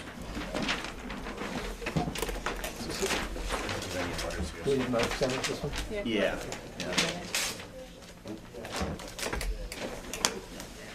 Is it down at the bottom?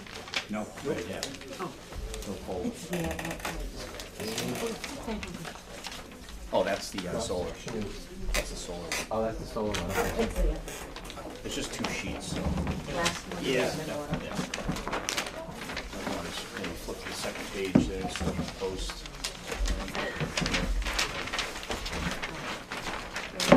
Yeah, I'll just talk to you here. It'll be easiest.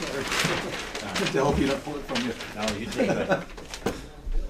So yeah, you can see we straightened out the parking for the residential. We did add a sign on each one to show that that's their designated spaces.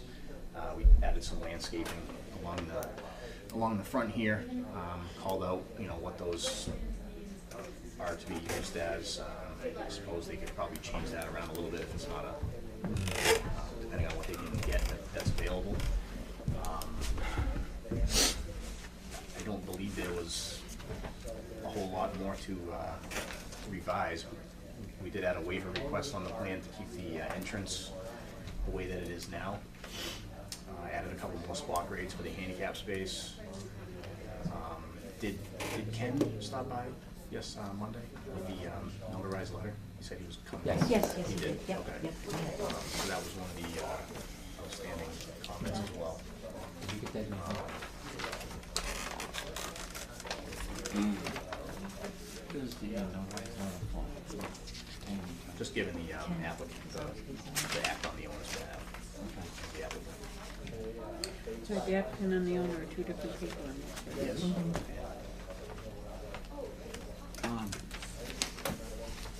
Are these the supposedly 10 parking cars? Yes. Car dealership? Yep. So are they limiting their car sales to 10 vehicles?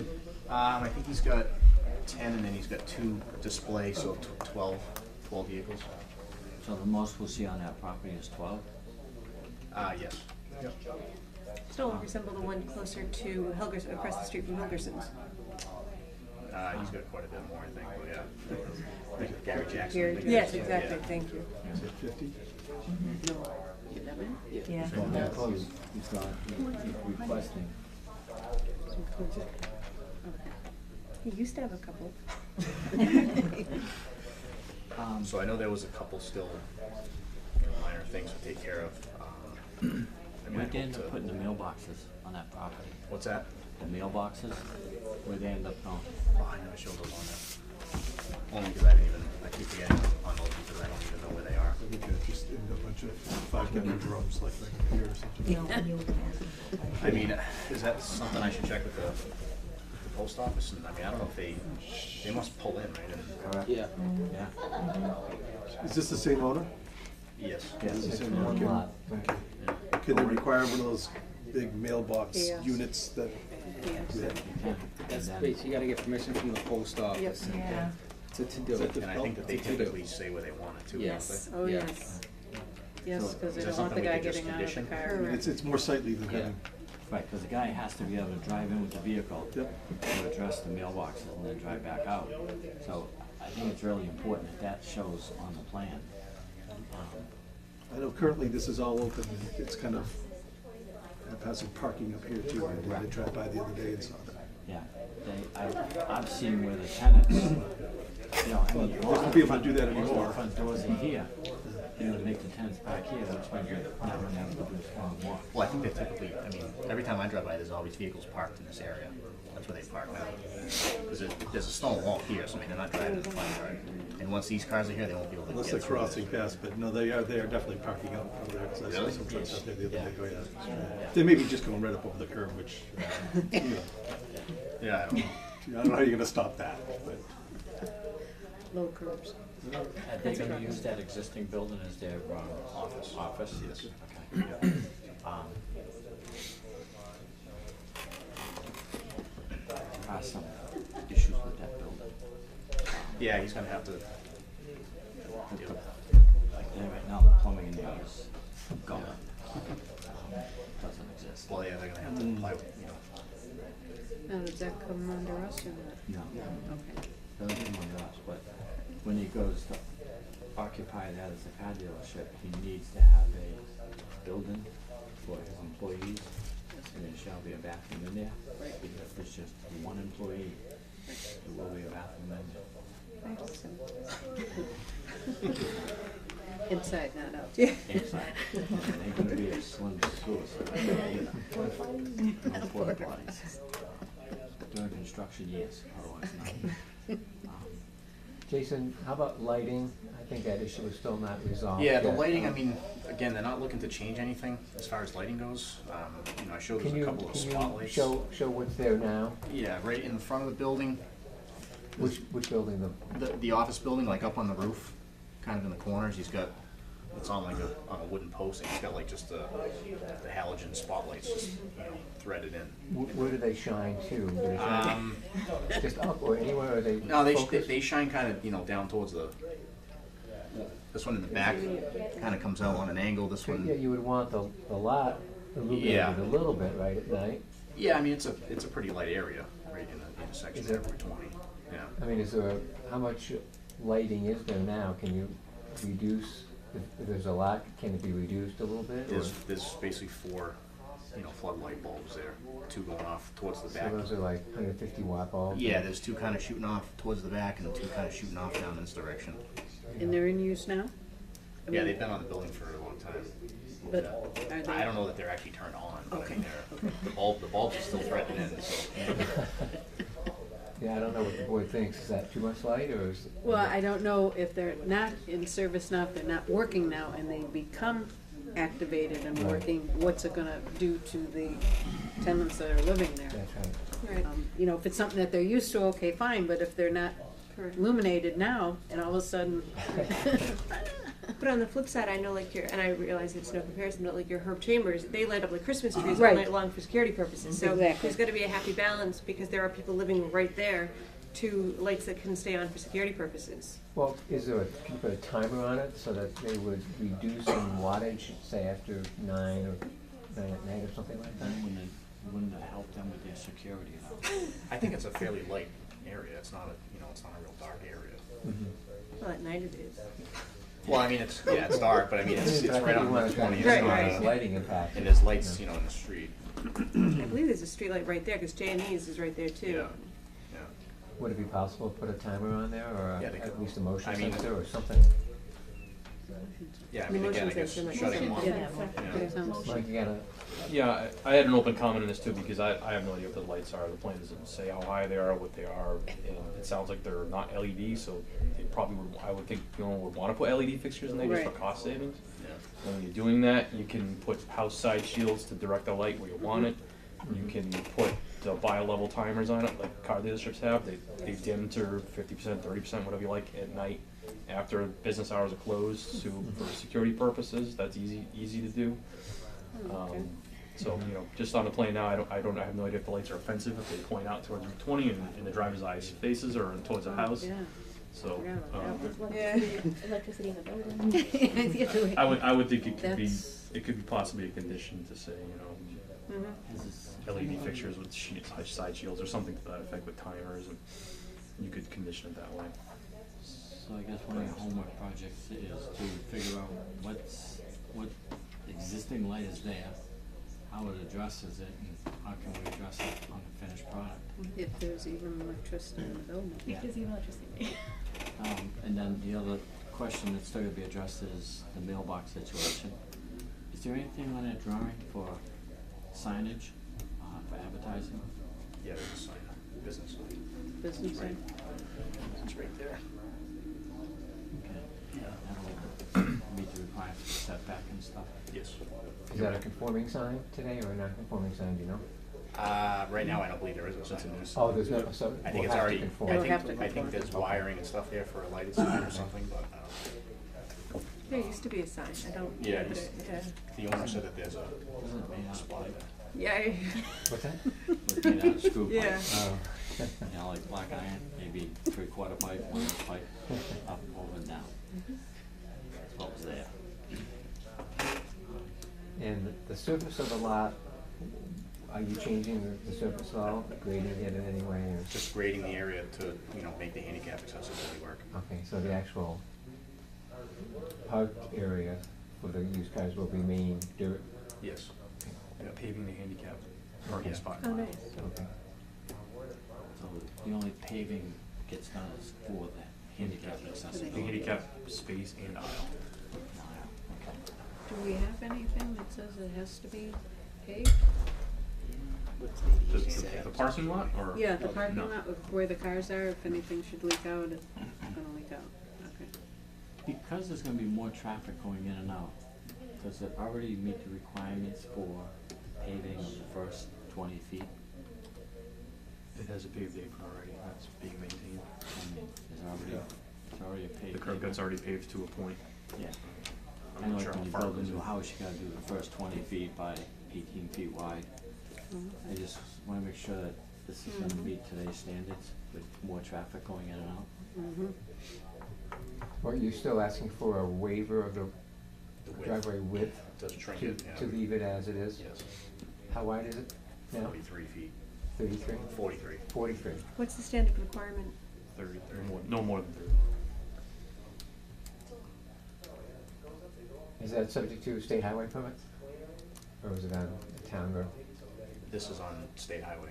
It is on a state highway, so do you need to get? We'd have to give a You will plan, submit it just to because them? of change of use. Yeah. I see, okay.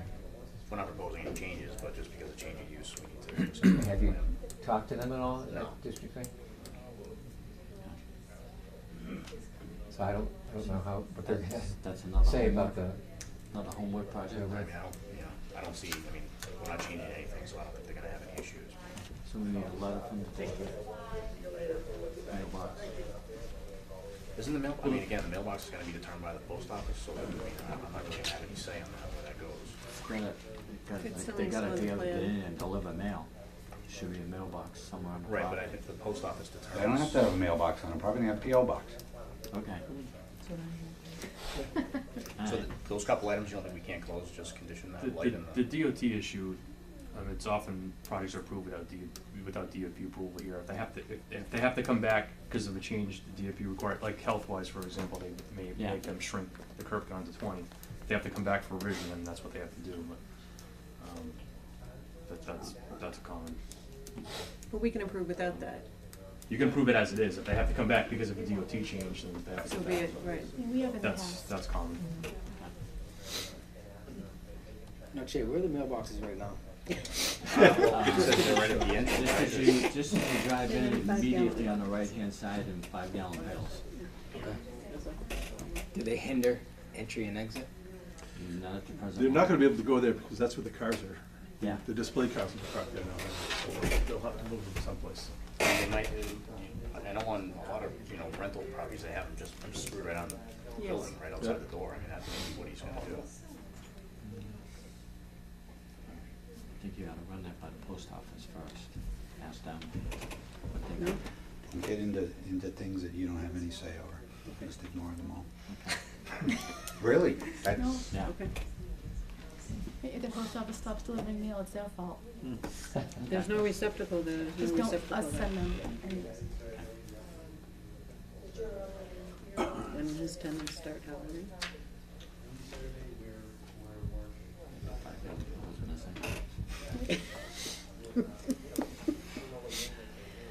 Okay, so the lighting, it's not everything.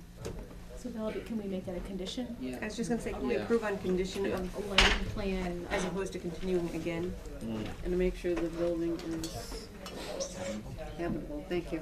But do we care about that? No. No, we don't, but, I mean, They have to, like, there's they have to other, get a permit, right, to- Because you just can, trying to help them out a little bit. you can technically, and I'm not trying to be snarky, put a trailer there for your He employee knows. if that's something you so desired, if I'm not mistaken. that you might fall to the floor. But now do they have to have a public for the So- sign? No, not if they don't serve food, because we don't have to. Okay. Yeah. Alright, so we're looking to approve the site plan with certain Yes. conditions. Yes. Is there some way of recording what the conditions are, so this gentleman knows? No? Close the public hearing first. Have a motion motion for public hearing? So moved. Second. All those in favor? Aye. Now, can we make a motion for conditions of the site plan? And those conditions, Lighting for. Lighting plan. the lighting plan, Mhm. How would you specify that? What specifically are we looking for? So it doesn't shine, because there's tenants there. Sure, right. And Well, if they're at the not used to highway. lights now, and all of a sudden he comes in with great big lights, I'm sure that. Some information in a basic plan Yeah, of where the. appropriate where- lighting, right, Like appropriate okay. lighting, at least a plan that Fair can be enough. submitted, because right now we have nothing. Fair enough. Well, I have the plan showing the lights, so can't we just condition that the proposed lights don't, protrude onto the property, like over the property line? I like that. I mean, they're gonna be in the same basic locations as what's shown. You might want to require some energy Yeah, LED. saving Right. fixtures.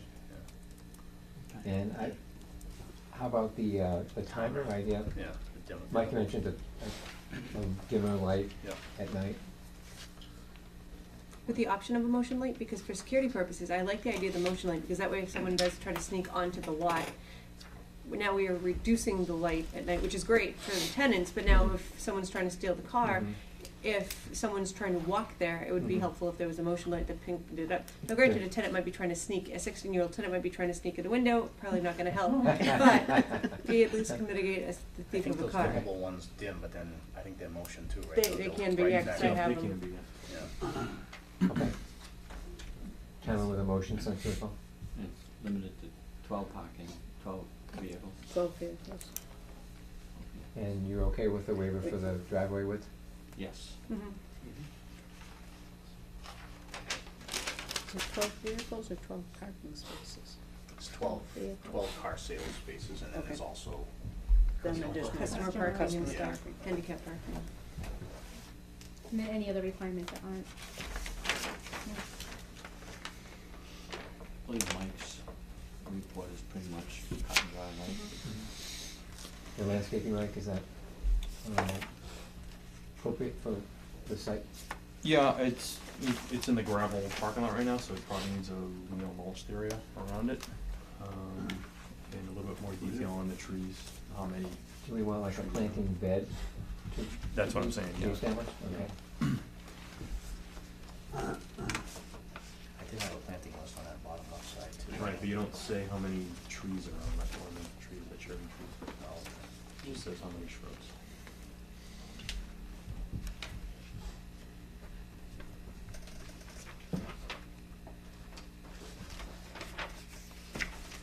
And then we just include, Graves Engineering report for the time. Mhm. Compliance with, Graves Engineering. Sure. So I have a motion to accept the conditions? We're good with the landscaping? That take care of? Yeah. So moved. Second. All those in favor? Aye. Now we gotta go for the selectmen for a license, right?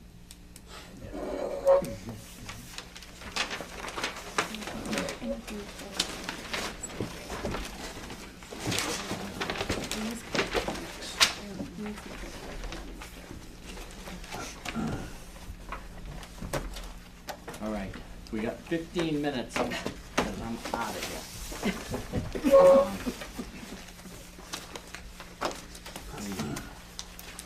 Bill, do you have any comments you'd like to review, like on growth management? We do have another item on the agenda, 61, chapter 61 release.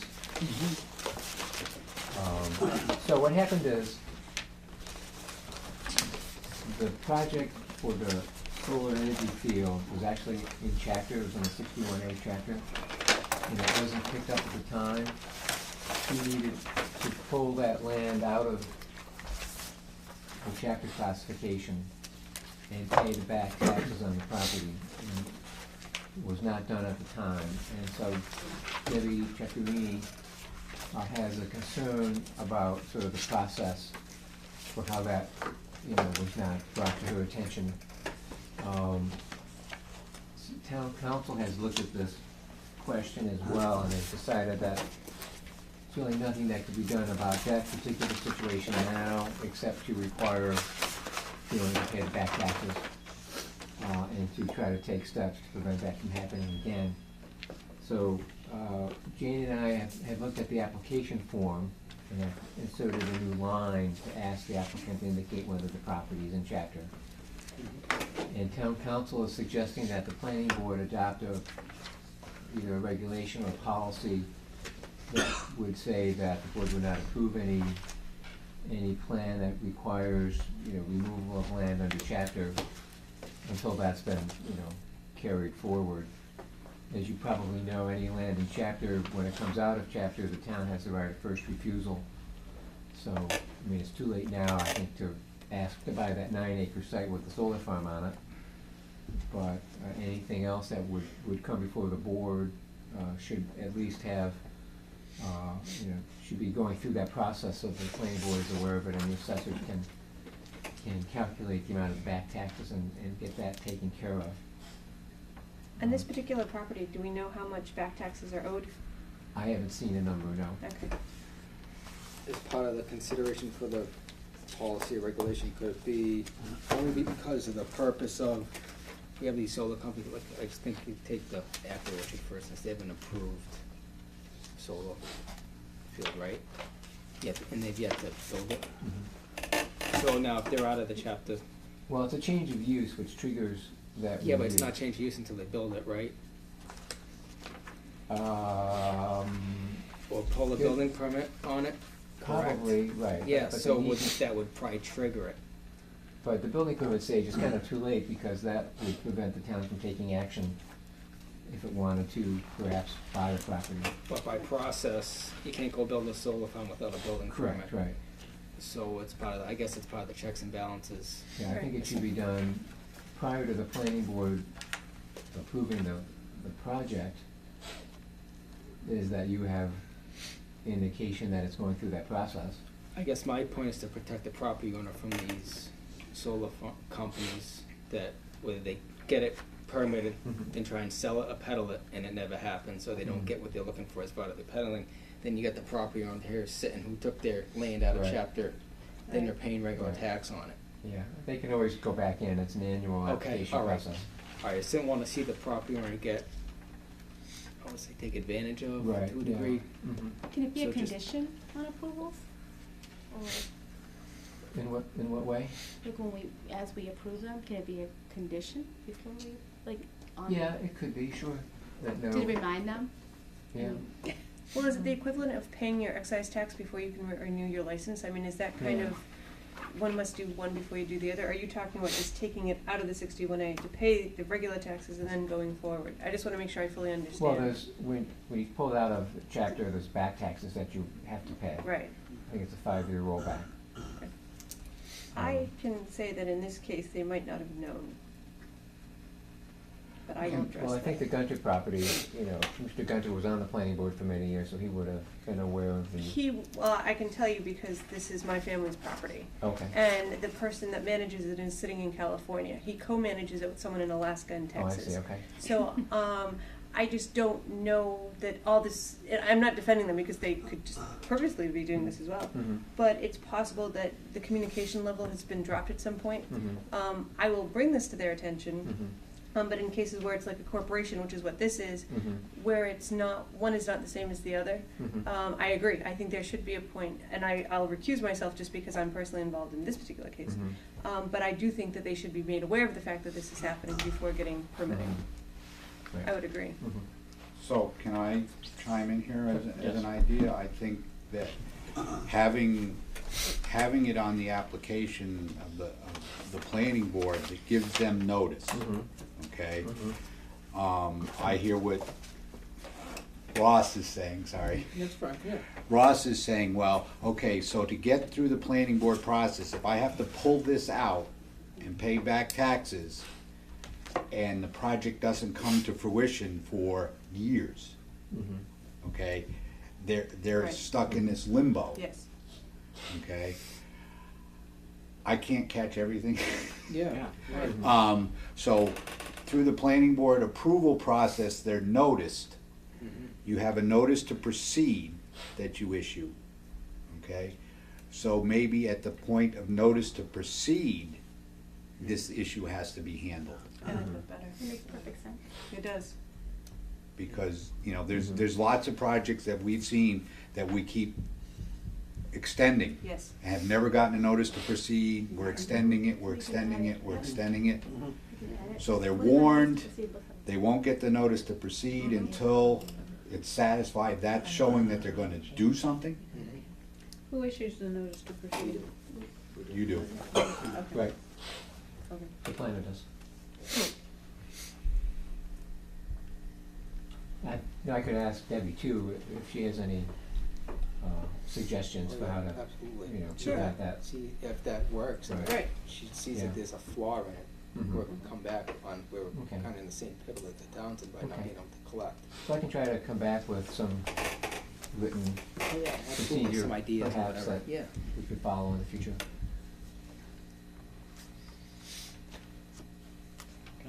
So I think though, Bill, they still need to vote a release on that? For this project? I don't think the planning board votes, I think it's just advisory. Okay, I Yeah. just, yeah. I think it's just a notice given to the planning board, I don't think you have a say in the matter, it's just in case you wanted to recommend the town acquire the property. Yeah. Because the town has the right of first refusal, so I think it's just good information to you and to get your sense of whether the town should buy it or not. And so the 9 acres that has already had a solar farm on it, I think it's too late. But when they come back with a particular request, then it would, So we we're would gonna ask for your input on that. So we're gonna start with Jack's solar farm. Cause they have- 61A? Yeah. Well, they already submitted their head there. So you Yeah, can, but so I you think can make it a notice was- condition, Okay. Yeah. Make it- All right. Okay. add it to your conditions. Add it to the Okay, condition. all right. Starting now, Okay. right. Okay. Standard conditions. All right. Before a notice to proceed is issued, Removal of chapter. Okay.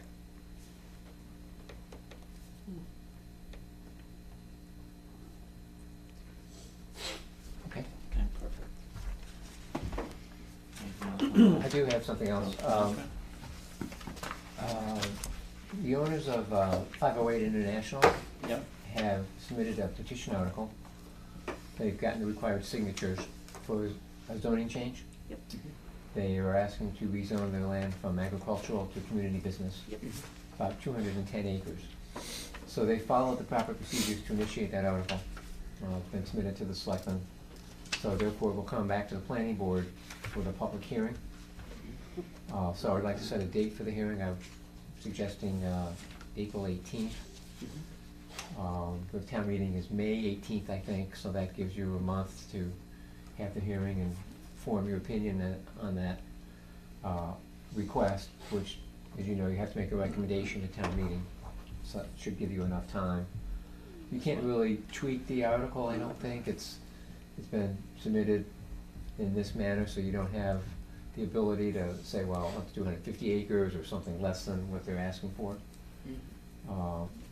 And so it's up to the board to formulate an opinion as to whether that's something to recommend at town meeting or not.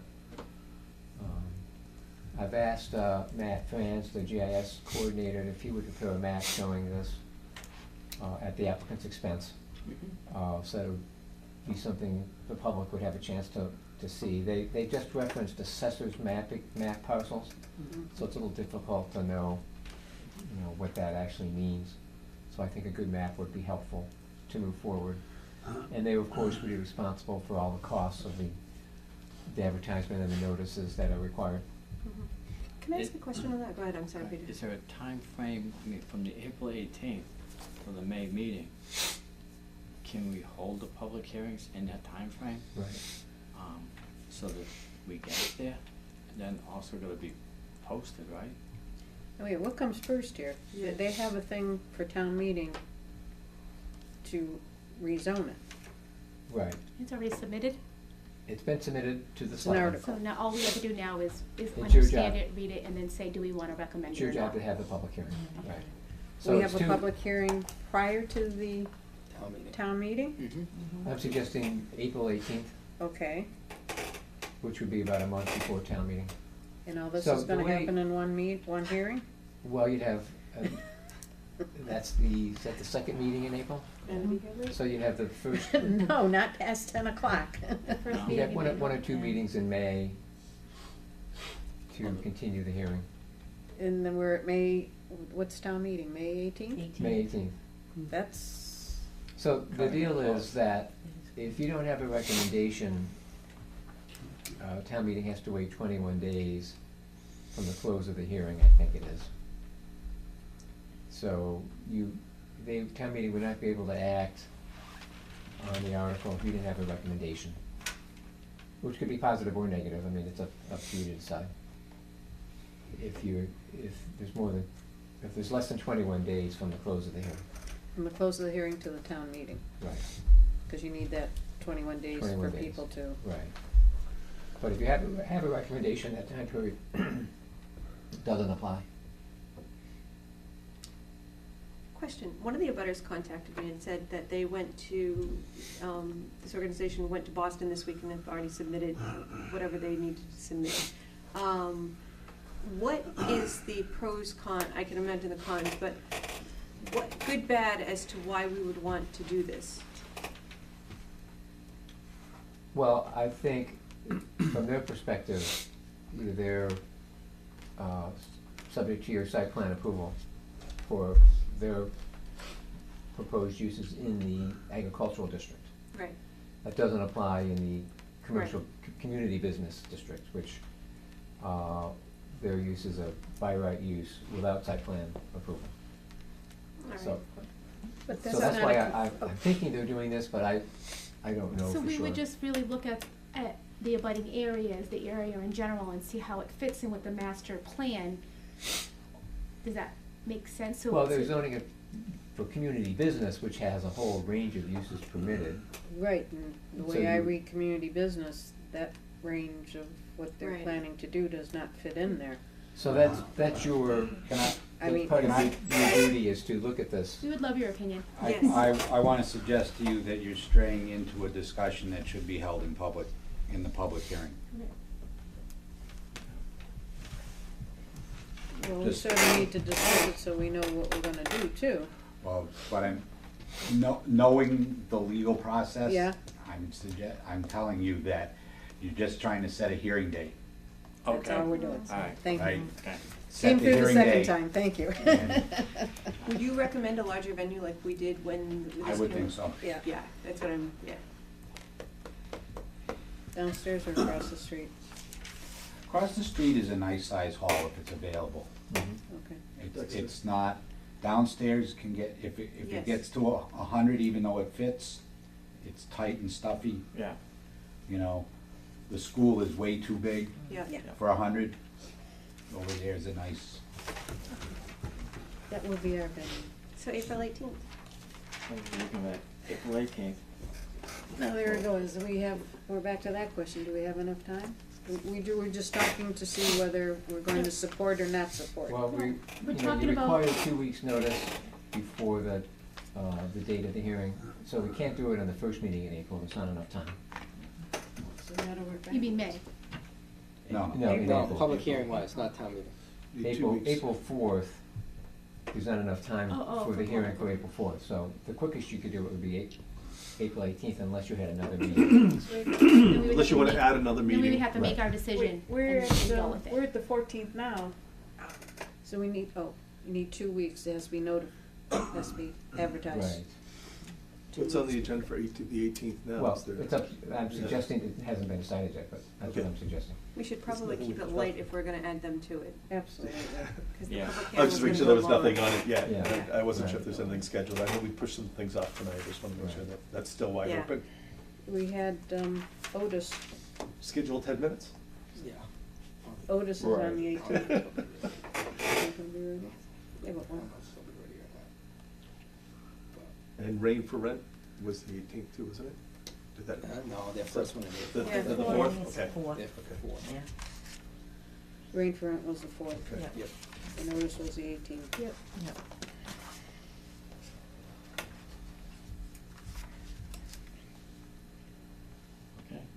So I guess it's gotta So be we April need to, 18th. you wanna vote on that meeting, or did we already vote on it? We just put them on the Yeah, agenda, do you have to April vote 14th to is put them gonna on be the the- agenda, or? I don't need a vote as long as you're comfortable with Yeah. that date, so it's Yep, fine. yeah, April 14th it is. You say 14 to 2 minutes 18. and ticking, guys. What's that? 2 minutes and ticking. That's right, all right. April Anything 18th. else? Yeah, thank you. Yes, April 18th. I have another, it might Okay. be more than 2 minutes, but That's all right. the issue of marijuana has risen to the forefront. A number of companies have approached Kurt for requests to put in cultivation facilities for adult marijuana. And some of them are in the agricultural district. And Kurt is sort of struggling with the question of, is it permitted by the zoning bylaw? And this new law is so convoluted, it's very difficult to make a decision based on existing or known information. So what we're suggesting is that the planning board propose a zoning amendment to decide how these uses would be allowed in Charlton. And I think the easiest way to do that is to amend the use table to put in no's and y's and p's or SP's in each of these boxes for these various uses. I was hoping we had more time tonight to go over this, because as we just talked about, getting the article in the town meeting, would be very difficult. So I Is there don't a know. time limit on this? Well, town meeting is the 18th. No, time limit on getting this. Yes, because the state law says that they can apply for licenses at the Cannabis Control Commission starting April 1st. That's what I thought. And Okay, and everybody's they- trying to hurry up to get this done Yes. prior Right. to that. And then they can issue the licenses on July 1st, I think. And the problem is, as we learned today, typically, the town zoning bylaw is set up so that if it's not specifically allowed, it would be prohibited. Yeah. This, however, is the reverse of that. If you don't specifically prohibit it, it's allowed. Or you look to your existing zoning bylaw for that guidance. And so we've looked at the existing bylaw and found that it'd be difficult to justify saying it's not allowed. So what we think is that it probably can go forward unless you say otherwise, or at least the town meeting adopts zoning bylaws that provide better guidance than what's there today. So it's all very confusing, but we think to protect the town, it's better to have it written down in the bylaw so that it's clear what's allowed and where and how. So could we say things like, the retail and social consumption establishment be limited to, say, the adult entertainment zone that's already set up or something like that? Yeah, you could do something I like that. don't know about the, Mhm. the things like that, okay. Kurt, do you wanna, I don't know if I've, it's a complicated It matter. has come on, and Alan and I had discussed this, and he was comfortable with where we are, given what's come out of a change to 40A, Section 3, which is the agricultural exemption.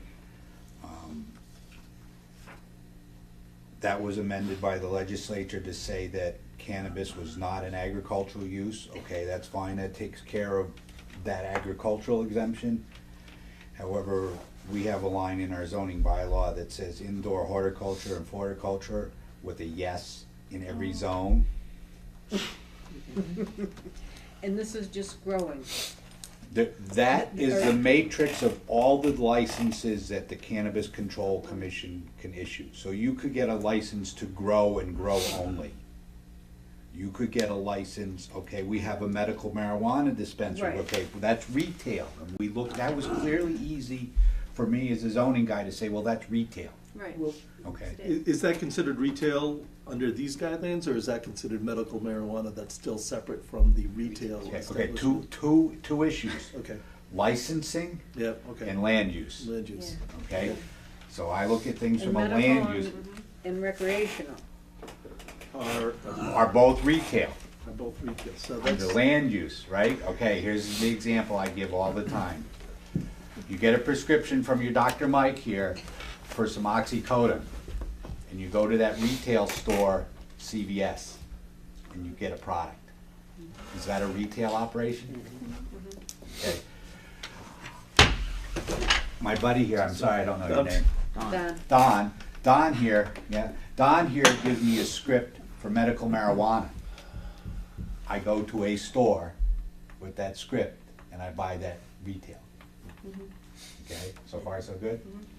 Recreational marijuana. I'm 21. I go to Ted's. Yep. Okay? Those are clearly, to me, in a land use form, a retail operation. When you get into processing, extraction, is that manufacturing? Is that medical? Right. Is that Oh, yeah. we And they're all different. and they're all different. So that's what this chart sets out to do. You know, And the state has no guidelines on that. zoning is local. And the hard part is, and it's a hot button, because if you took the word marijuana out of here and you put in Right. tomato, Yes. well, then this becomes real simple.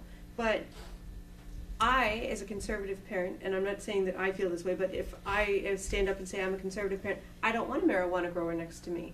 Because I think it's a gateway drug to all these bigger ones, so therefore I don't want you next to me. So I think we need to respect the sensitivity of that, because it's not just a plant. Even though if you're strictly a grower, it is a plant, it's not, in a lot of people's eyes, it's not. So we have to be sensitive to that nature of things too. And that's where this gets real tricky, and that's where I think we could spend a good hour on this trying to figure this out, because we're setting precedent for a very long time. And we are going to be unliked no matter what we choose, unless we say not in Charlton.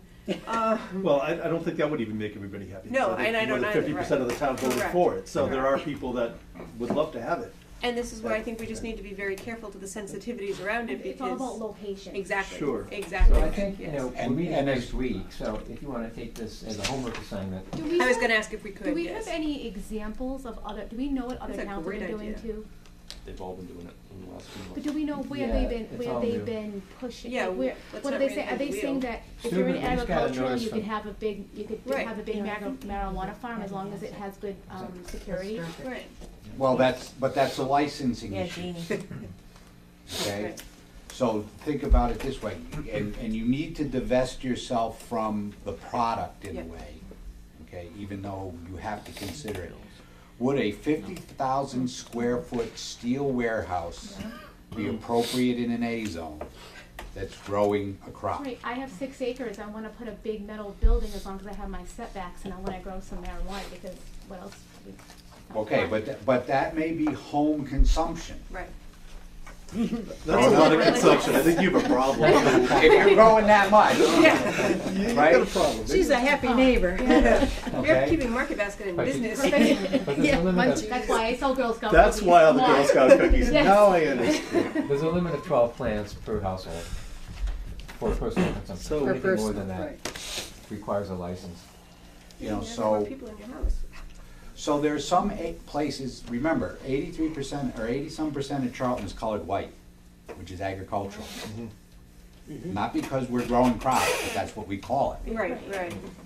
And right now, And most of them are homes, most of them are single-family homes, the Right. majority, right, so. But the rules were written so long ago when agricultural was truly Right. agriculture, as some of the businesses Right. who have snuck in under That's a agriculture key have come point. in. So And there's so much gray area there, I don't mean to Yeah. interrupt, but yeah. And I don't want, and we don't wanna stop, I mean, if there's legitimate farmers that have the Correct. legitimate land, and they decided that this, we used to grow tomatoes, That's but right. now we'll make a lot more money doing this, we can't stop the farm, so. Because it's so Yes, we- you can. But, can we? yes, because 40A Section 3 says that cannabis is not an agricultural product. Really?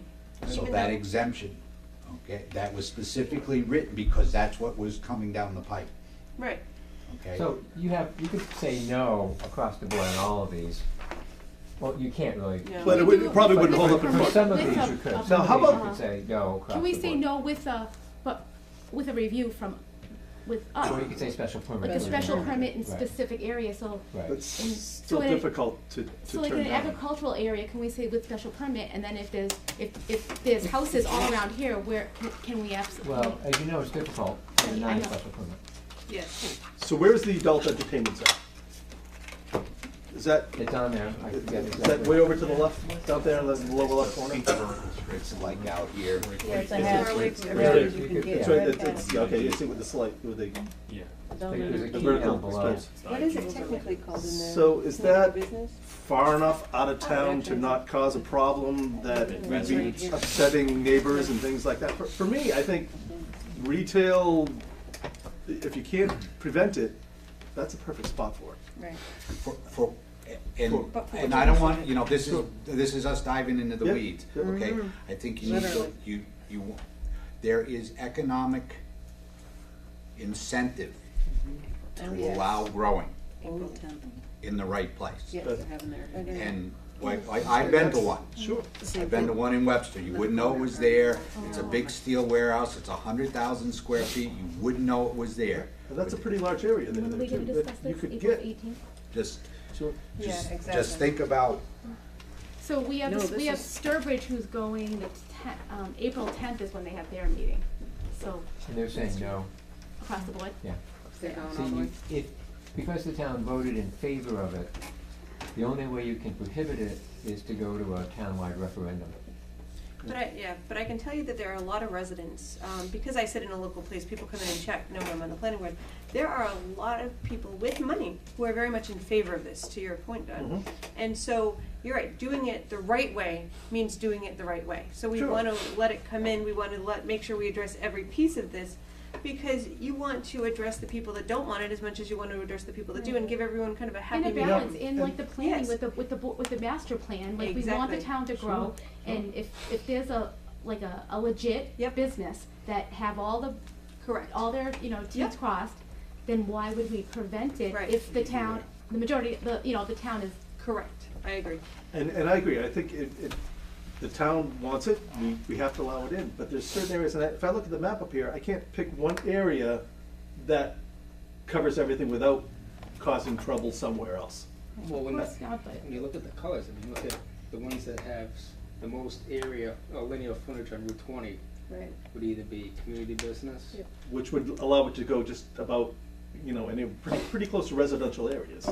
Yeah, So but you I- got 169 and Route 20, you're Right. not dealing with Route Sure. 31, Exactly. Stafford Street, Brookfield Road, you're away from the heavy populated. Yeah. And the master plan does say residential areas. business along those routes, so I'm. It's better than Correct, sticking if you in buy a R- house over there, right, Yeah, you're yeah, in a I business understand. area. sticking in R40, because you mean, Yeah. but I mean, maybe BEP or. I agree. but Well, the- as Donna suggested, you don't have to do this, you could do an overlay district. Create one spot on the Yeah. map and allow some of these or all of these in that location. In that business enterprise park? But as Kurt has mentioned, there's taxable value in these things too, which would be a benefit to the town. So Yeah. that's the trade-off you have to decide. Like, look at independent testing laboratory, I mean, that one should be, Yeah. like a. That's a lab, I mean, truly. yeah, and so that's the thing. That's why I say sometimes you have to divest yourself from what it is you're doing in that lab. As long as it's not nuclear waste, Right. right? What we're doing in that lab isn't, Right, and they have to, I mean, and then all of the technical security stuff is all handled by Exactly. state. So we're just The social consumption establishment is probably Peter. gonna be the most sensitive. Michael? That might be. I think the adult area, one is yeah. adult. No, you could say. Because I'm involved with this in other towns, so that one. So like, I mean, is that pretty much across, like, the social consumption, the entertainment area, does that make sense? Retail sale also? Do you want?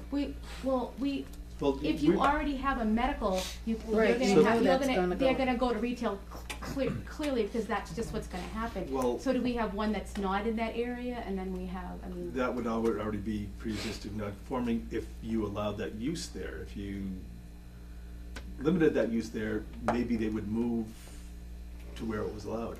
I don't think we should make the rules up by what we already have. If it's not ideal for I the mean, I'm not, location, it is like, what I'm it not a is. big fan, like, I'm not out smoking pot, but I feel like that they were very professional on how they're making the building nicer. I think that if we have that going a couple places down Route 20, I wouldn't, I mean, and I know I have so many connections, I mean, like, so many people in town who are blah, blah, blah, you know, giving me their opinion.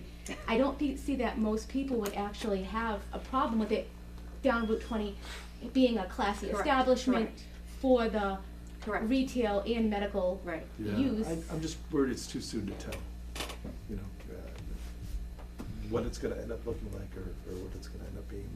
And then if there's too much business, at least they're gonna rehab the building, they're gonna develop it. Probably areas that are like smaller that are kind of have been sitting there since agreed. Since I've been on the board, maybe they would help There's push. two other points I'd like to make. One is that for medical marijuana, I think they're gonna be allowed to convert to recreational marijuana. That's what it looks like right now, right? And the other point is, you can limit the number of these establishments if you wanted to. So you could say no more than 2, for example, retail marijuana establishments in Charlton. I just hate to have Charlton become the center of it because Sturbridge, Southbridge, Auburn, everybody else said no, and everybody goes, okay, let's all go to Charlton, and you know, And we're there'd known be as too the. much competition. They wouldn't, I There's think by also, the regular way of business works, they wouldn't all be here, right? We There's might a find separate a sales grocery tax. store. You can put on- Fine, separate that's sales right. tax you That's put the on plan. retail sale. Couple more big. Yeah. And there's an impact fee you can require with the host community agreement. Yeah, So there's benefit for those are that. ways Yep. for financial benefits to overcome some of the Right. concerns you might have. And again, if you do it professionally, if you do it the right way, you're just going to grow business. It is such a growing industry right now that we're at the forefront. I mean, it's kind of exciting because we're at the very beginning of something that could be huge, that could bring a lot of business into town. As long as we do it correctly, we could really shape the town a little bit into how they handle this and to how it's perceived. Right. I'm excited. So just to move this along, you want to take this up at the next meeting then? Yeah, Yes, I would. please. And if in the meantime, if any towns have already gone through this and they have their completed one, we would love. We're having a meeting on the. Okay, I think Grafton has done it. Yeah. No. Grafton. Just to kind of see where they're swinging. Grafton's pretty comparable to us. Yeah, I think so. I Everything's saw, the continued for you know, different same thing, dates. that program you sent me, I saw We're the doing outline good. of what they did. Okay, so I'll get you Grafton's. Perfect. And Colorado has had a lot of this, so maybe Yeah. look at, maybe go a little bit further into towns We that have got had it for a it. while, as This opposed thing to just for brand you new. to sign? Yeah, he You did. don't want to be there. You signed it already? Yeah. Okay. I was disgusted by it. Were you? I have not seen it. Is this for next week? The whole down Hampton and Town, like, I'm not gonna people be were able doing to. like. But you know how I do. Zoning bylaw things amendments. all high. I like It the was pretty, educated like, zone. Oh, no. Yeah, No, no, no. It Every was year. gonna act It's like- on it. Yeah. I don't want Yeah. Don wanted it everywhere. Jane, you want to put that on? He's in favor of the entertainment Next center week. for On this some of the stuff. Limiting, you know, the retail. and- Because we don't have a big agenda. I'm not here Because a next lot week, of, so if you I- look, my a date's lot, out there, we no problem. are Not not that doing it it, matters. so it'll be nice to, I'll add to the agenda. Okay, and that other one that was agricultural to community Yeah, you business? can take that with You don't mind? Who, me? No, Oh, Kurt. sure. Yeah. That's what that was? Scan you a copy. No, I'll come in. They wanna go You from should. agriculture to Maybe CB, down right? Is here. that what they wanted? For, Yeah. yeah. Okay, so we Well, all if think- you're not sure. You are too. What? We're getting tight. It's like I'm 90. You said what about the applications for the planning direction? Yes. Do we have? Does everybody have copies of them? Yeah, we have Yes. copies of them. She just gave us another one today. If we got time on the 21st, next, Okay. why don't we bring that up? Jane did give us another one this morning. It's been great fun. Yeah, thanks. Take care. Have a good night. Thank you. Thanks. Say it like you mean it. It's been great fun. All right. Review applications. Yeah. Review that.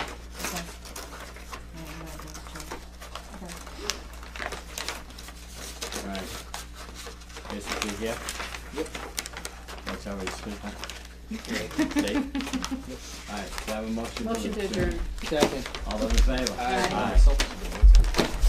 Anthony? Right.